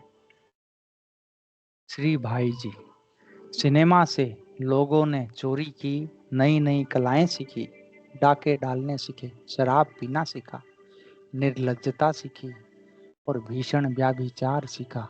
सिनेमा के कारण हमारे युवक युवतियों में किस प्रकार का यथेच्छाचार बढ़ रहा है, इसके कई सच्चे उदाहरण तो हमारे सामने हैं। पता नहीं लाखों करोड़ों कितने तरुण तरुणियों पर इसका जहरीला असर हुआ है, फिर भी हम इसे मनोरंजन ही मानते हैं। लोक परलोक में कल्याण चाहने वाले नर नारियों को सिनेमा बिल्कुल नहीं देखना चाहिए, न अपने बच्चों को दिखाना चाहिए। और न उनमें देखने की शौक पैदा करनी चाहिए। कम से कम परमार्थ के मार्ग में तो यह बहुत बड़ा भारी विघ्न है। असत्य भाषण। श्री सेठ जी, कपट, शब्द चातुरी और कूटनीति को छोड़कर हिंसा वर्जित सरलता के साथ जैसा देखा, सुना और समझा हो उसे वैसा का वैसा, न कम न ज्यादा कह देना सत्य भाषण है। व्यापार में नियम कर दें कि मुझे झूठ या कपट का व्यवहार नहीं करना है। खाने को न मिले तो भी कोई परवाह मत करो, मेरा तो विश्वास है कि सच्चाई का व्यवहार जैसा चलता है वैसा झूठ का कभी नहीं चल सकता। यदि हम नियम ले लें कि सबसे अब से झूठ, कपट, दूसरे का हक नहीं लेंगे, तो आज के पहले जो झूठादि पाप किए हैं वे सब पिछले पाप भी माफ हो जाएंगे। यथासाध्य भविष्यत की क्रियाओं का प्रयोग नहीं करना चाहिए। ऐसी क्रियाओं का प्रयोग विशेष करने से उनका सर्वथा ऐसी क्रियाओं का प्रयोग विशेष करने से उनका सर्वथा पालन होना कठिन है। अतः उनके मिथ्या होने की संभावना पद पद पर बनी रहती है। जैसे किसी को कह दिया कि मैं कल निश्चय ही आपसे मिलूंगा, किंतु फिर यदि किसी कारणवश वहां जाना न हो सका तो उसकी प्रतिज्ञा झूठी समझी जाती है। अतः ऐसे अवसरों पर यही कहना उचित है कि आपके घर पर कल मेरे आने का विचार है या इरादा है। सत्य भगवान का स्वरूप है। जहाँ सत्य है वहीं भगवान है। सत्यवादी होने के कारण आज तक श्री हरिश्चंद्र का नाम चल रहा है। सत्यवादी होने के कारण ही जो मुंह से निकल जाता है वही सत्य हो जाता है। स्वार्थ, आदत, हंसी मजाक या भविष्य के वचनों में भी किसी प्रकार झूठ नहीं बोलना चाहिए। श्री स्वामी जी अपने स्वार्थ और अभिमान का त्याग करके केवल दूसरों के हित की दृष्टि से जैसा सुना, देखा, पढ़ा, समझा और निश्चय किया है उससे न अधिक और न कम वैसा का वैसा प्रिय शब्दों में कह देना सत्य है। झूठ बोलने से वाणी की शक्ति नष्ट होती है। सदा सत्य भाषण करें। सत्य बोलने से शांति मिलती है। सत्य भाषण से परमात्मा तत्व की प्राप्ति हो जाए। इस विषय को विस्तार पूर्वक समझने के लिए गीता प्रेस से प्रकाशित पुस्तक सत्य की शरण से मुक्ति से लाभ ले सकते हैं। क्रोध। श्री स्वामी जी जब मनुष्य के स्वार्थ और अभिमान में बाधा पड़ती है तब क्रोध पैदा होता है। काम, क्रोध और लोभ ये तीनों नरकों के दरवाजे हैं। क्रोध आने पर बोलो मत। मैं एक सुगम उपाय करता हूँ कि क्रोध आने पर मुख में पानी भर लो। जब तक क्रोध रहे मुख में पानी भरा रहे, फिर थूक दो। भीतर में कभी कोई काम, क्रोध आदि की वृत्ति आ भी जाए तो उसको आचरण में न आने दे। अपनी तरफ से तो वृत्तियों को दूर करने का उद्योग करें। अगर अपने उद्योग से दूर न हो तो हे नाथ, हे नाथ, हे नाथ ऐसे भगवान को पुकारें। बालक पर गुस्सा आना नहीं चाहिए, अपितु शिक्षा देने के लिए गुस्सा करना चाहिए। तात्पर्य है कि भीतर गुस्सा न हो, प्रत्युत बाहर से गुस्से का नाटक हो। गुस्से के वश में नहीं होना चाहिए। श्री सेठ जी अपने को क्रोध आ जाए तो क्रोध आते ही उसे दबाओ।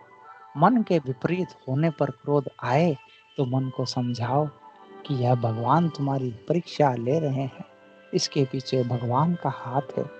क्रोध आ जाएगा तो तुम फेल हो जाओगे, अन्यथा पास हो जाओगे। क्रोध करें तो अपने अवगुणों पर करें, दूसरों के अवगुणों पर ध्यान नहीं देना चाहिए। श्री भाई जी क्रोध में जब जबान खुलती है तब विवेक की आंखें मूंद जाती है।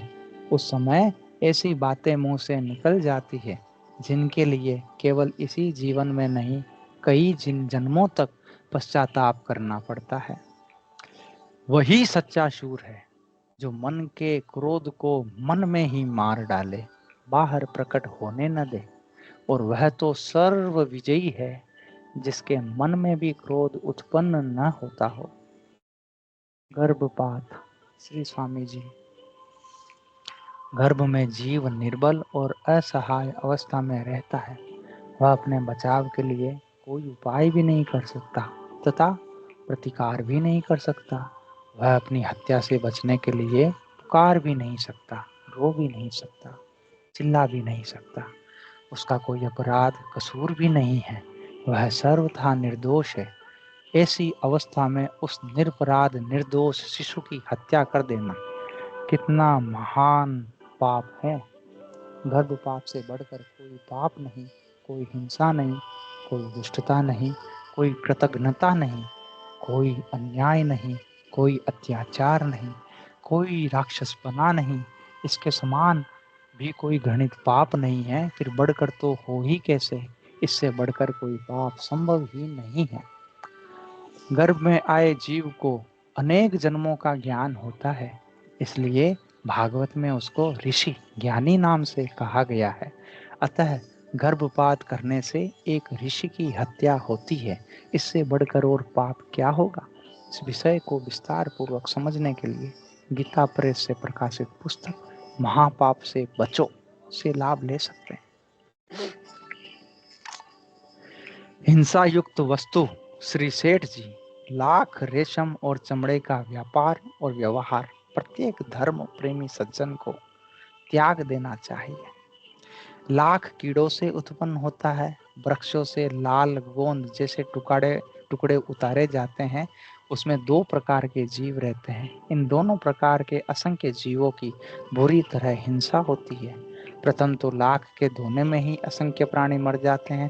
फिर थैलियों में भरकर जलती हुई भट्टी में उसे तपाया जाता है, जिससे चपड़ा बनता है। रेशम के बनने में भी बड़ी हिंसा होती है। रेशम सहित कीड़े उबलते जल में डाल दिए जाते हैं। वे सब बेचारे उसमें झुलस जाते हैं। पीछे उन पर लिपटा हुआ रेशम निकाल दिया जाता है। चमड़े के लिए भारतवर्ष में कितनी गो हत्या होती है, यह बतलाना नहीं होगा। दहेज। श्री स्वामी जी, दूसरों की चीज हमारे को मिल जाए, यह चाहना नरकों में ले जाने वाली है। ऐसे ही दहेज लेने की जो इच्छा है, वह नरकों में ले जाने वाली है। दहेज कम मिले, ज्यादा मिले और न भी मिले, यह तो प्रारब्ध पर निर्भर है। पर अन्याय पूर्वक दूसरों का धन लेने की जो इच्छा है, वह घोर नरकों में ले जाने वाली है।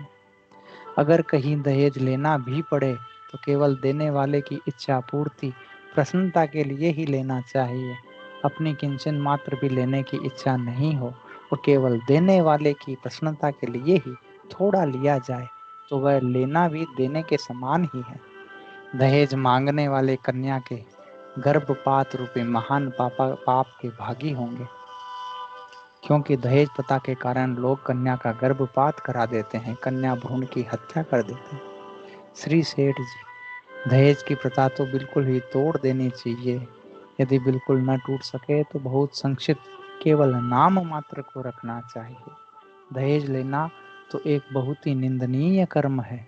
दहेज न दे सकने के कारण बहुत से गरीब भाई दुखी और संतप्त हो रहे हैं। ग्रहण एवं त्याग नियम सूची। जिन नियमों को आप ग्रहण करना या त्याग करना चाहते हैं, उस पर टिक मार्क लगावें। ग्रहण के नियम। नंबर 1, प्रातः जागरण, सूर्योदय से उठना। 2, गंगा स्मरण, स्नान करते समय गंगा माँ का स्मरण करना। गंगे गंगे अथवा ब्रह्म कमंडली, विष्णु पादोदकी, जटाशंकरी, भागीरथी, जाह्नवी नामों का उच्चारण करना। सूर्य अर्घ्य, प्रातः भोजन करने से पहले सूर्य भगवान को अर्घ्य जल देना। प्रणाम, प्रतिदिन सुबह शाम अपने इष्ट देव माता पिता एवं गुरुजनों, गुरु दादा दादी, ताऊ ताई, पति, सास ससुर, जेठ जेठानी आदि को प्रणाम करना। गंगा जल आचमन, जहाँ तक संभव हो प्रतिदिन थोड़ा गंगा जल लेना। घर में छोटे बड़े सबको ही दे देना चाहिए। भगवान नाम जप, प्रतिदिन कम से कम इतनी माला नाम जप करना। षोडश मंत्र, हरे राम राम राम हरे हरे, हरे कृष्ण कृष्ण कृष्ण हरे हरे का जप करें अथवा जो भी नाम आपको प्रिय लगे। रामायण पाठ, प्रतिदिन कम से कम 9 दोहों का पाठ करना, मासिक पाठ करना, हो सके तो अर्थ सहित करना। नंबर 8, गीता पाठ, प्रतिदिन एक अध्याय का पाठ करना, हो सके तो अर्थ सहित करें। माताएं बहनें मासिक धर्म के दिनों में पाठ के लिए गीता रामायण आदि की पुस्तक अलग से रख सकती है। कीर्तन, प्रतिदिन कम से कम 15 मिनट सपरिवार अथवा अकेले भगवान नाम कीर्तन करना। प्रसाद, भगवान को भोग लगाकर प्रसाद रूप से अन्न आदि ग्रहण करना व जूठा न छोड़ना। भोग मन ही मन लगा सकते हैं। नंबर 11, सत्संग, प्रतिदिन कम से कम 30 मिनट सत्संग स्वाध्याय करना, जैसे साधक संजीवनी या अन्य सत्संग की पुस्तकों से। 12, प्रार्थना, थोड़ी थोड़ी देर में भगवान से प्रार्थना करना, हे मेरे नाथ मैं आपको भूलूं नहीं। नंबर 13, बच्चों के प्रति, घर में बच्चों के प्रति प्रतिदिन प्रयास करें कि स्नान करवाते समय गंगा स्मरण करवाएं, थोड़ा गंगा जल दे दें, सुबह शाम बड़ों को प्रणाम करवाएं, सूर्य भगवान को जल अर्पण करवाएं, नित्य पठनीय 5 श्लोकों का गीता के श्लोकों का उच्चारण करवाएं। सुबह शाम कन्या को 7-7 बार, कुंती माँ, सीता माँ एवं बालकों को 9 बार राम नाम का उच्चारण करवाएं। कुछ समय धार्मिक शिक्षा देने में लगाएं। नंबर 14, पंचामृत, भगवान के होकर घर परिवार व्यापार वस्तु आदि को भगवान का ही मानकर सब काम भगवान का ही करने का भाव जहाँ तक हो सके जागृत रखना। पंचामृत को प्रतिदिन पढ़ लेना चाहिए। नंबर 15, सेवा, अतिथि सत्कार करना, असहाय दीन दुखी अपंग एवं अभावग्रस्त व्यक्तियों की यथाशक्ति सेवा सहायता करना, अनुचित व्यवहार से किसी का दिल नहीं दुखाना। नंबर 16, भगवान में मन लगाना, ऐसा मानना कि मेरे मन में जो कुछ आता है वह भगवान का ही रूप है और मेरा मन जहाँ भी जाता है भगवान में ही जाता है। नंबर 17, कर्तव्य पालन, घर में अथवा बाहर अपने जिम्मे जो कार्य हो स्वस्थ शरीर होने पर उससे जरा भी जी न छुड़ाना, सदा उत्साह और प्रेम से जिम्मेवारी के साथ कार्य करना। 18, रात्रि स्मरण, रात्रि में सोने से पहले कम से कम 10 मिनट भगवत स्मरण करना, जैसे नाम जप, गीता पाठ, भगवान के रूप गुणों आदि का चिंतन। त्याग के नियम। नंबर 1, पर दोष दर्शन, दूसरों में बुराई देखना, निंदा चुगली करना। 2, व्याभिचार, कुविचार पूर्वक पर पुरुष अथवा पर स्त्री का दर्शन चिंतन करना। 3, नशा सेवन, बीड़ी सिगरेट गुटखा तंबाकू पान मसाला मदिरा आदि, चाय कॉफी आसव व आरिष्ट जैसे पंचारिष्ट। नंबर 4, अभक्ष्य खान पान, अंडा युक्त पदार्थ जैसे केक, जूठन, भोजन के बाद पात्र में बचा हुआ अथवा जूठा हाथ लगा हुआ, कोका कोला आदि पे, प्याज लहसुन। 5, समय की बर्बादी, अनावश्यक टीवी मोबाइल इंटरनेट अखबार सिनेमा बातचीत, सोना खेल तमाशा आदि में बर्बाद समय बर्बाद करना। 6, असत्य भाषण, जानबूझकर असत्य बोलना, झूठी गवाही देना। क्रोध, मन में भी क्रोध न आए तो सर्वोत्तम है, पर मन में आ भी जाए तो उसकी क्रिया बाहर न हो, जैसे क्रोध आने पर आवेश पूर्वक बोला न जाए या ऐसी अन्य चेष्टा न की जाए। निम्न 3 नियम दैनिक तालिका में प्रतिदिन जांच के लिए नहीं दिए गए हैं। नंबर 8, गर्भपात, गर्भपात करवाना और दूसरों को इसकी प्रेरणा देना, त्याग करना है इसका।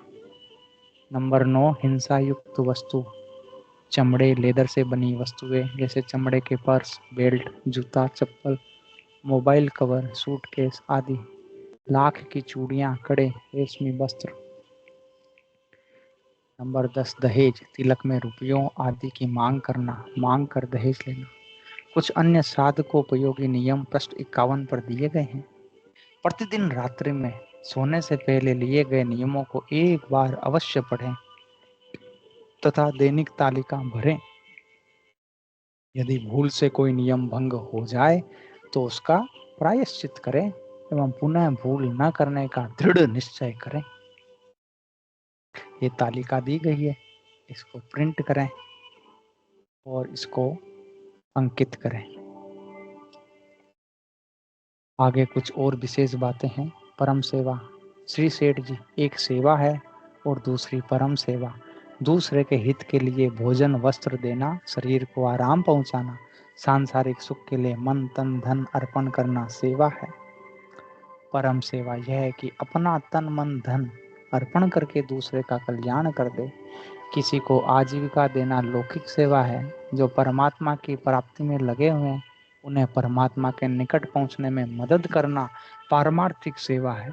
कोई मरने वाला है और उसकी इच्छा है कि मुझे कोई गीता जी सुनावे, और आप उसके पास पहुंच गए हैं और उसको गीता जी सुनाई, तो यह परम सेवा है। परम सेवा की महिमा। श्री सेठ जी, आपने लाख आदमियों की सेवा की, रुपया औषध दिया, भोजन आदि दिया। दूसरी ओर आपने एक की भी परम सेवा की तो यह उनसे बढ़कर है। उसके अनेक जन्मों का अंत करा दिया, अनंत जन्म होने से उसकी रक्षा की। मरणासन्न व्यक्ति को 5 मिनट भगवान नाम सुनाने से जो लाभ होता है वह साधन करने से 20 वर्ष में भी नहीं होता।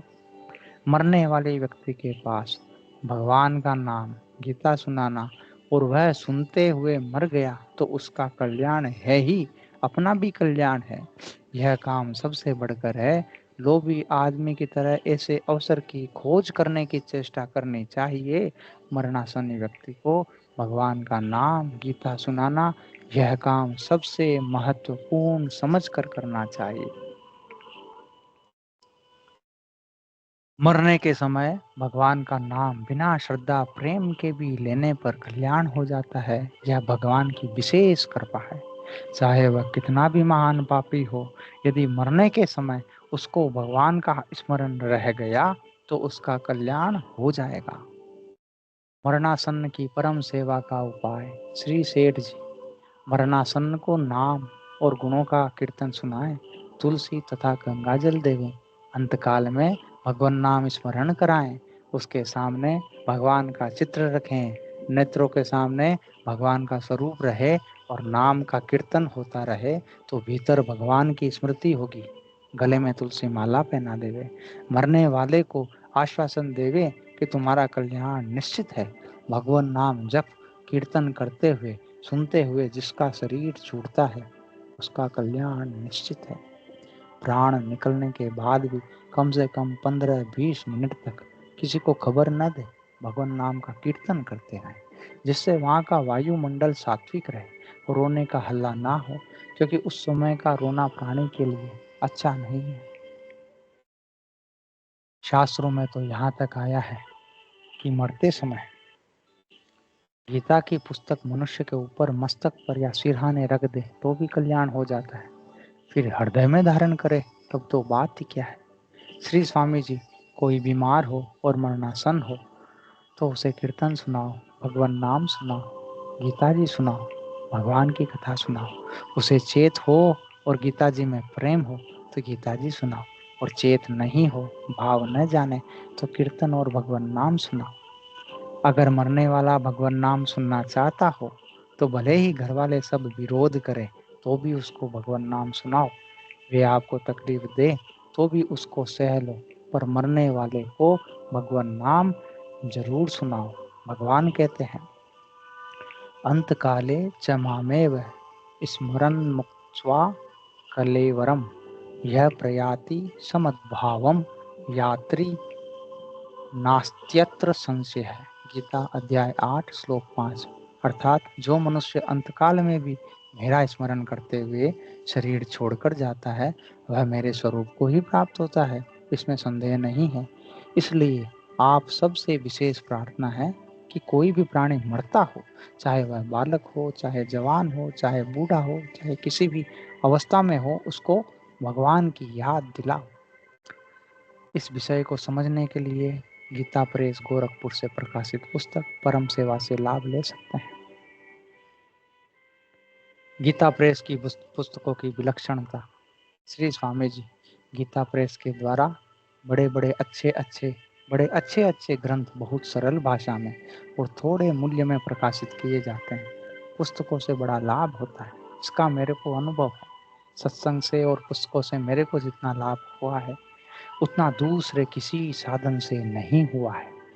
गीता प्रेस से प्रकाशित पुस्तकें बड़ा असर करने वाली है।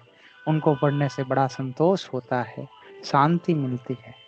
दुकानदार भाई अपनी दुकान में गीता प्रेस की पुस्तकें रखें और उनकी बिक्री करें।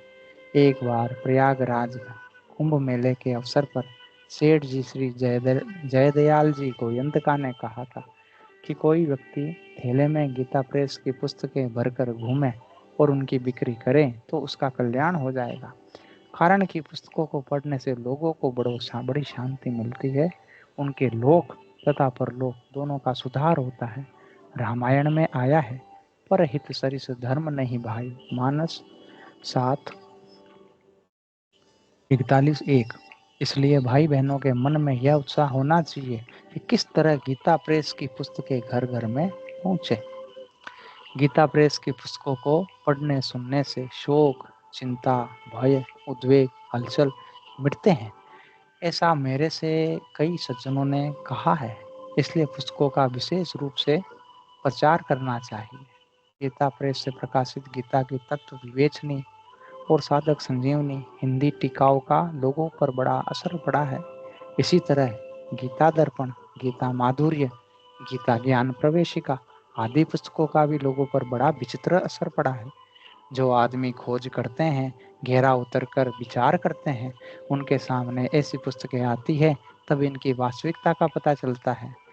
ध्यानावस्था में प्रभु से वार्तालाप और श्री प्रेम भक्ति प्रकाश, इन दोनों पुस्तकों को पढ़ने से पाठक के भीतर विचित्रता आती है। श्री प्रेम भक्ति प्रकाश के अनुसार चिंतन किया जाए तो सुगमता से ध्यान लगने लगता है। गीता प्रेस से प्राय ऐसी ही पुस्तकें प्रकाशित होती है जिनके द्वारा दुनिया का हित हो। सेठ जी श्री जयदयाल जी गोयंतका और भाई जी श्री हनुमान प्रसाद जी पोद्दार की पुस्तकों को पढ़ने से बड़ा लाभ होता है, शांति मिलती है। हर महीने गीता प्रेस से कल्याण भी निकलता है। कल्याण के अंक कभी पुराने नहीं होते, इसलिए आपके पास पुराने अंक पढ़े हो तो उनको भी पढ़ो और पढ़ाओ। भक्तों के चरित्र पढ़ने से बड़ा विलक्षण लाभ होता है। गीता प्रेस से ऐसी बहुत सी पुस्तकें प्रकाशित हुई है, जैसे भक्त बालक, भक्त नारी, भक्त महिला रत्न, भक्त सप्तरत्न, भक्त पंचरत्न आदि। इन पुस्तकों को पढ़ने से हृदय गदगद हो जाता है, आंसू आने लगते, एक मस्ती आ जाती है। गीता प्रेस की पुस्तकों के प्रचार के समान कोई श्रेष्ठ एवं पुण्य का कार्य नहीं है। गीता प्रेस साहित्य का प्रचार प्रसार करना प्रत्यक्ष भगवान का कार्य है। लोगों को ऐसे भगवत भावों के प्रचार के लिए कार्य के लाभ का पता नहीं है। श्री सेठ जी गीता प्रेस भगवान की ही है। गीता प्रेस का काम भगवान का काम है। जिसकी गीता प्रेस में ममता जितनी अधिक है वह उतना ही भगवान के निकट है। गीता प्रेस के जितने काम हैं उन सभी को साधन माने। एकादशी श्री सेठ जी एकादशी के दिन अन्न मात्र खाना पाप बतलाया गया है। यानी कानी च पापानि ब्रह्म हत्या समानी च अन्नमाश्रित्य तिष्ठन्ति तानि वे हरिवासरे। अर्थात ब्रह्म हत्या तक के जो कोई पाप है वे सारे एकादशी के दिन अन्न में आकर बैठ जाते हैं। बीमार के लिए सब बातों की छूट है। आप एकादशी नहीं करोगे तो पाप नहीं लगेगा, अन्न खाने से पाप लगेगा। श्री हरि नित्य पठनीय 5 श्लोक श्रीमद् भगवत गीता के अध्याय 4 के श्लोक नंबर 6 से 10 तक। अजोपि सन्नव्ययात्मा भूतानामीश्वरोऽपि सन् प्रकृतिं स्वामधिष्ठाय संभवाम्यात्मा मायया। मैं अर्थात मैं अजन्मा और अविनाशी स्वरूप होते हुए भी तथा संपूर्ण प्राणियों का ईश्वर होते हुए भी अपनी प्रकृति को अधीन करके अपनी योग माया से प्रकट होता हूँ। यदा यदा हि धर्मस्य ग्लानिर्भवति भारत अभ्युत्थानमधर्मस्य तदात्मानं सृजाम्यहम्। हे भरतवंशी अर्जुन, जब जब धर्म की हानि और अधर्म की वृद्धि होती है, तब तब ही मैं अपने आप को साकार रूप से प्रकट करता हूँ। परित्राणाय साधूनां विनाशाय च दुष्कृतां धर्म संस्थापनार्थाय संभवामि युगे युगे। अर्थात साधुओं भक्तों की रक्षा करने के लिए, पाप कर्म करने वालों का विनाश करने के लिए और धर्म की भली भांति स्थापना करने के लिए मैं युग युग में प्रकट हुआ करता हूँ। जन्म कर्म च मे दिव्य मेवं यो वेति तत्वतः त्यक्त्वा देहम पुनर्जन्म नेति मामेति सोऽर्जुन। अर्थात हे अर्जुन, मेरे जन्म और कर्म दिव्य है।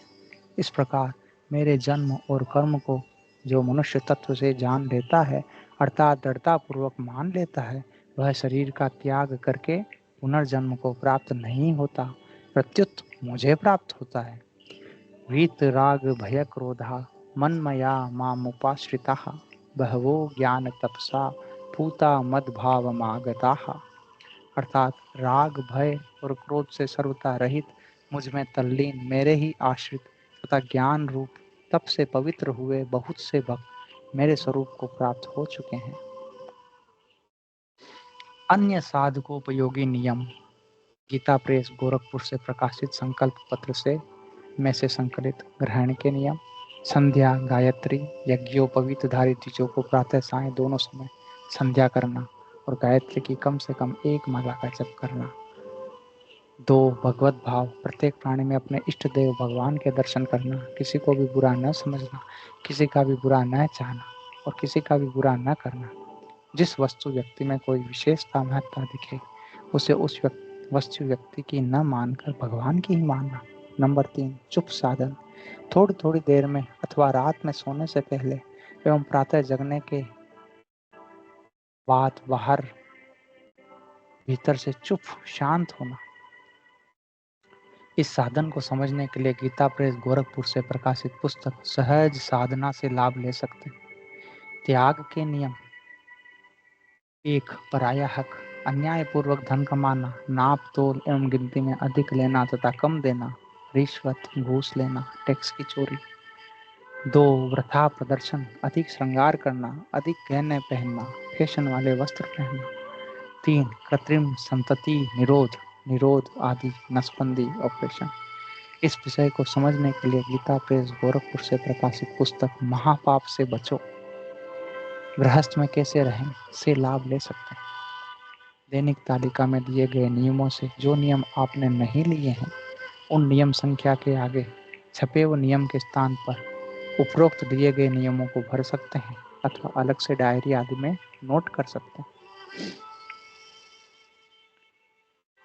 बलि वैश्वदेव श्री सेठ जी यह नियम कर लें कि भगवान के भोग लगाकर बलि वैश्वदेव करके ही भोजन करेंगे।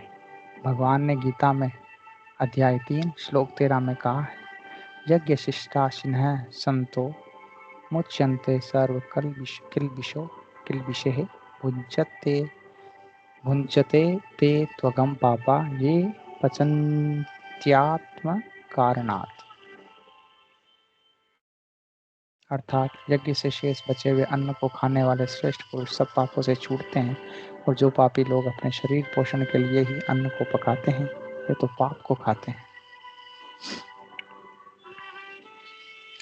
गृहस्थ के घर में जो नित्य 5 तरह के पाप होते हैं, उनके प्रायश्चित के लिए तत्वज्ञानी ऋषियों ने पंच महायज्ञ की व्यवस्था की थी। खेद का विषय है कि वह नित्य कर्म इस समय प्राय लुप्त सा हो गया। जिस गृहस्थ के यहाँ वे 5 महायज्ञ भली बातें होते हैं, वह सर्वथा धन्यवाद का पात्र है। बलि वैश्वदेव इन 5 में से एक महायज्ञ है। इसमें संक्षेप से 5वें महायज्ञ आ जाते हैं। बलि वैश्वदेव करने से प्राय 3 मिनट का समय लगता है। इससे अन्न की शुद्धि होती है, पापों का प्रायश्चित होता है।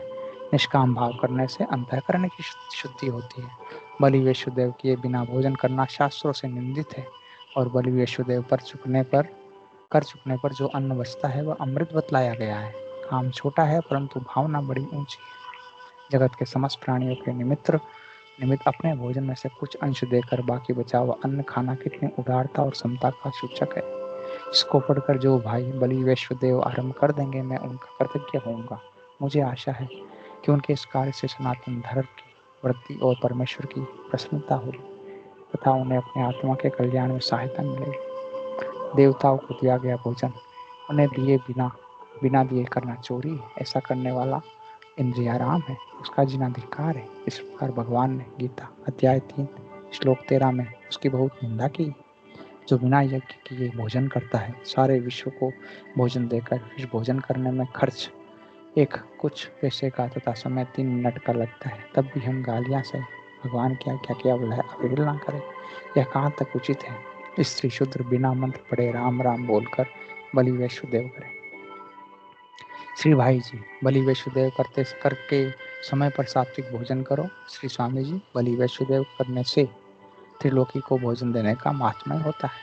श्री स्वामी जी महाराज के 20 जनवरी 1997 प्रातः 5 बजे के प्रवचन के अनुसार गृहस्थ को सुबह रसोई बनने पर गीता प्रेस से प्रकाशित विधि के अनुसार मंत्रों सहित बलि वैष्णोदेव करना चाहिए। नहीं तो कम से कम बिना नमक की थोड़ी रोटी अथवा चावल, थोड़ा घी और चीनी डालकर अग्नि में जिमा देवें।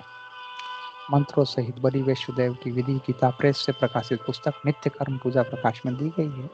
यज्ञोपवीत धारे द्विज मंत्रों सहित बलि वैष्णोदेव करें और अन्य जन मंत्रों के स्थान पर राम नाम बोलकर करें। नहीं तो कम से कम इतना तो करना ही चाहिए कि बिना नमक की रोटी अथवा चावल, घी और चीनी डालकर 5 ग्रास एक एक करके राम नाम बोलते हुए अग्नि में जिमावे।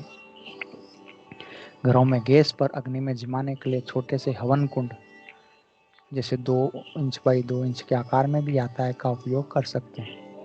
उसको गैस बर्नर पर रखकर थोड़ा घी डालकर अग्नि प्रज्वलित हो जाने पर जिमा देवें। अगर हवन कुंड उपलब्ध न हो सके तो जरिए, जो प्राय रसोई घर में पूरी आदि तलने के काम में आते हैं, को गैस बर्नर से थोड़ा ऊपर अग्नि में रखकर उसके ऊपर जिमा देवें। बची हुई राख को पेड़ पौधे आदि में डाल दें। थोड़ी थोड़ी देर में कहते रहो, हे नाथ, हे मेरे नाथ, मैं आपको भूलूं नहीं। शिखा चोटी के धारण की आवश्यकता। आज हिंदुओं ने प्राय शिखा चोटी रखनी छोड़ दी है। यह वास्तव में कलयुग का प्रभाव है, जिससे सब जीव सुगमता से नरकों में जाए। शिखा रखना मामूली काम दिखता है, पर यह मामूली काम नहीं है।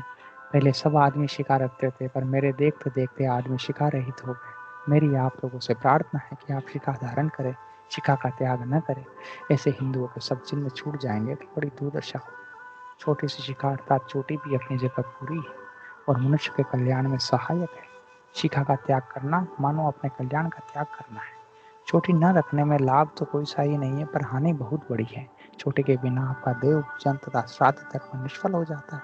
आपके दान पुण्य आदि सब शुभ कर्म निष्फल हो जाते हैं। इसलिए चोटी को मामूली समझकर इसकी उपेक्षा न करें। माताओं को चाहिए कि बच्चों की चोटी रखें। यह मेरी सबसे हाथ जोड़कर प्रार्थना है। हिंदू मात्र को चोटी रखनी चाहिए, नहीं तो बड़ा भारी नुकसान है। शिखा काटने से मनुष्य मरे हुए के समान हो जाता है और अपने धर्म से भ्रष्ट हो जाता है। प्राचीन काल में किसी की शिखा काट देना मृत्युदंड के समान माना जाता था। धर्म के साथ शिखा का अटूट संबंध है, इसलिए शिखा काटने पर मनुष्य धर्मच्युत हो जाता है। बड़े दुख की बात है कि आज हिंदू लोग मुसलमानों ईसाइयों के प्रभाव में आकर अपने हाथों अपनी शिखा काट रहे हैं, खुद अपने धर्म का नाश कर रहे हैं। यह हमारी गुलामी की पहचान है। श्री भाई जी, आर्य जाति के चिन्ह शिखा चोटी को आदर तथा गौरव की वस्तु मानकर अवश्य रखें। इस विषय को विस्तार पूर्वक समझने के लिए गीता प्रेस प्रकाशित पुस्तक शिखा धारण की आवश्यकता से लाभ ले सकते हैं। दिनचर्या समय सारणी। प्रातः उठने से रात्रि सोने तक की नियमित दिनचर्या लिखने के लिए नारायण नारायण नारायण नारायण। आधार ग्रंथ सूची गीता प्रेस गोरखपुर से प्रकाशित श्री स्वामी जी महाराज की पुस्तकें साधन सुधा सिंधु, साधक संजीवनी, साधन सुधा निधि, जीवनोपयोगी प्रवचन, संत समागम, किसान और गाय, संकल्प पत्र, शिखा चोटी धारण की आवश्यकता, एके साधे सब सधे। श्री भाई जी की पुस्तकें साधक दैनंदिनी, मन को वश में करने के कुछ उपाय, श्री भगवान नाम चिंतन, साधन पथ, भगवत चर्चा, सत्संग के बिखरे मोती, कल्याणकारी आचरण, सिनेमा मनोरंजन या विनाश का साधन, सुख शांति का मार्ग। श्री सेठ जी की पुस्तकें साधन नवनीत, अपात्र को भी भगवत प्राप्ति, अमृत वचन, सिद्धांत एवं रहस्य की बातें, आत्मोद्धार के सरल उपाय, भगवत प्राप्ति में भाव की प्रधानता, तत्व चिंतामणि, भगवत प्राप्ति की अमूल्य बातें, साधन कल्पतरु, प्रेम के वश में भगवान, त्याग की महिमा, संपूर्ण दुखों का अभाव कैसे हो, आनंद कैसे मिले। परम सेवा, कर्णवास का सत्संग। गीता प्रकाशन गोरखपुर से प्रकाशित श्री स्वामी जी महाराज की पुस्तकें। सीमा के भीतर असीम प्रकाश। बिंदु में सिंधु, स्वाति की बूंदे। ईश्वर अंश जीव अविनाशी। नए रास्ते, नई दिशाएं। एक संत की अमूल्य शिक्षा, अनंत की ओर। हे मेरे नाथ, मैं आपको भूलूं नहीं, पायो परम विश्राम। परम श्रद्धेय स्वामी श्री राम सुखदास जी महाराज की अभूतपूर्व गीता टीका साधक संजीवनी। साधन करने के लिए साधक को और कहीं जाने की, किसी से पूछने की जरूरत नहीं है। केवल एक पुस्तक साधक संजीवनी पास रखें, अन्य पुस्तक की उम्र भर जरूरत नहीं। श्री स्वामी जी, गीता की टीका साधक संजीवनी जीवन की असली संजीवनी बूटी है। साधक संजीवनी पढ़ने से जीवन में फर्क पड़ता है, यह नियम है। आप इसे एक बार समझ कर पढ़ो तो आप में फर्क पड़ेगा। दोबारा पढ़ोगे तो आपको नई बात मिलेगी। आपको खुद को आश्चर्य होगा कि यह बात तो पहले मिली ही नहीं। तीसरी बार पढ़ो तो फिर नई बात मिलेगी।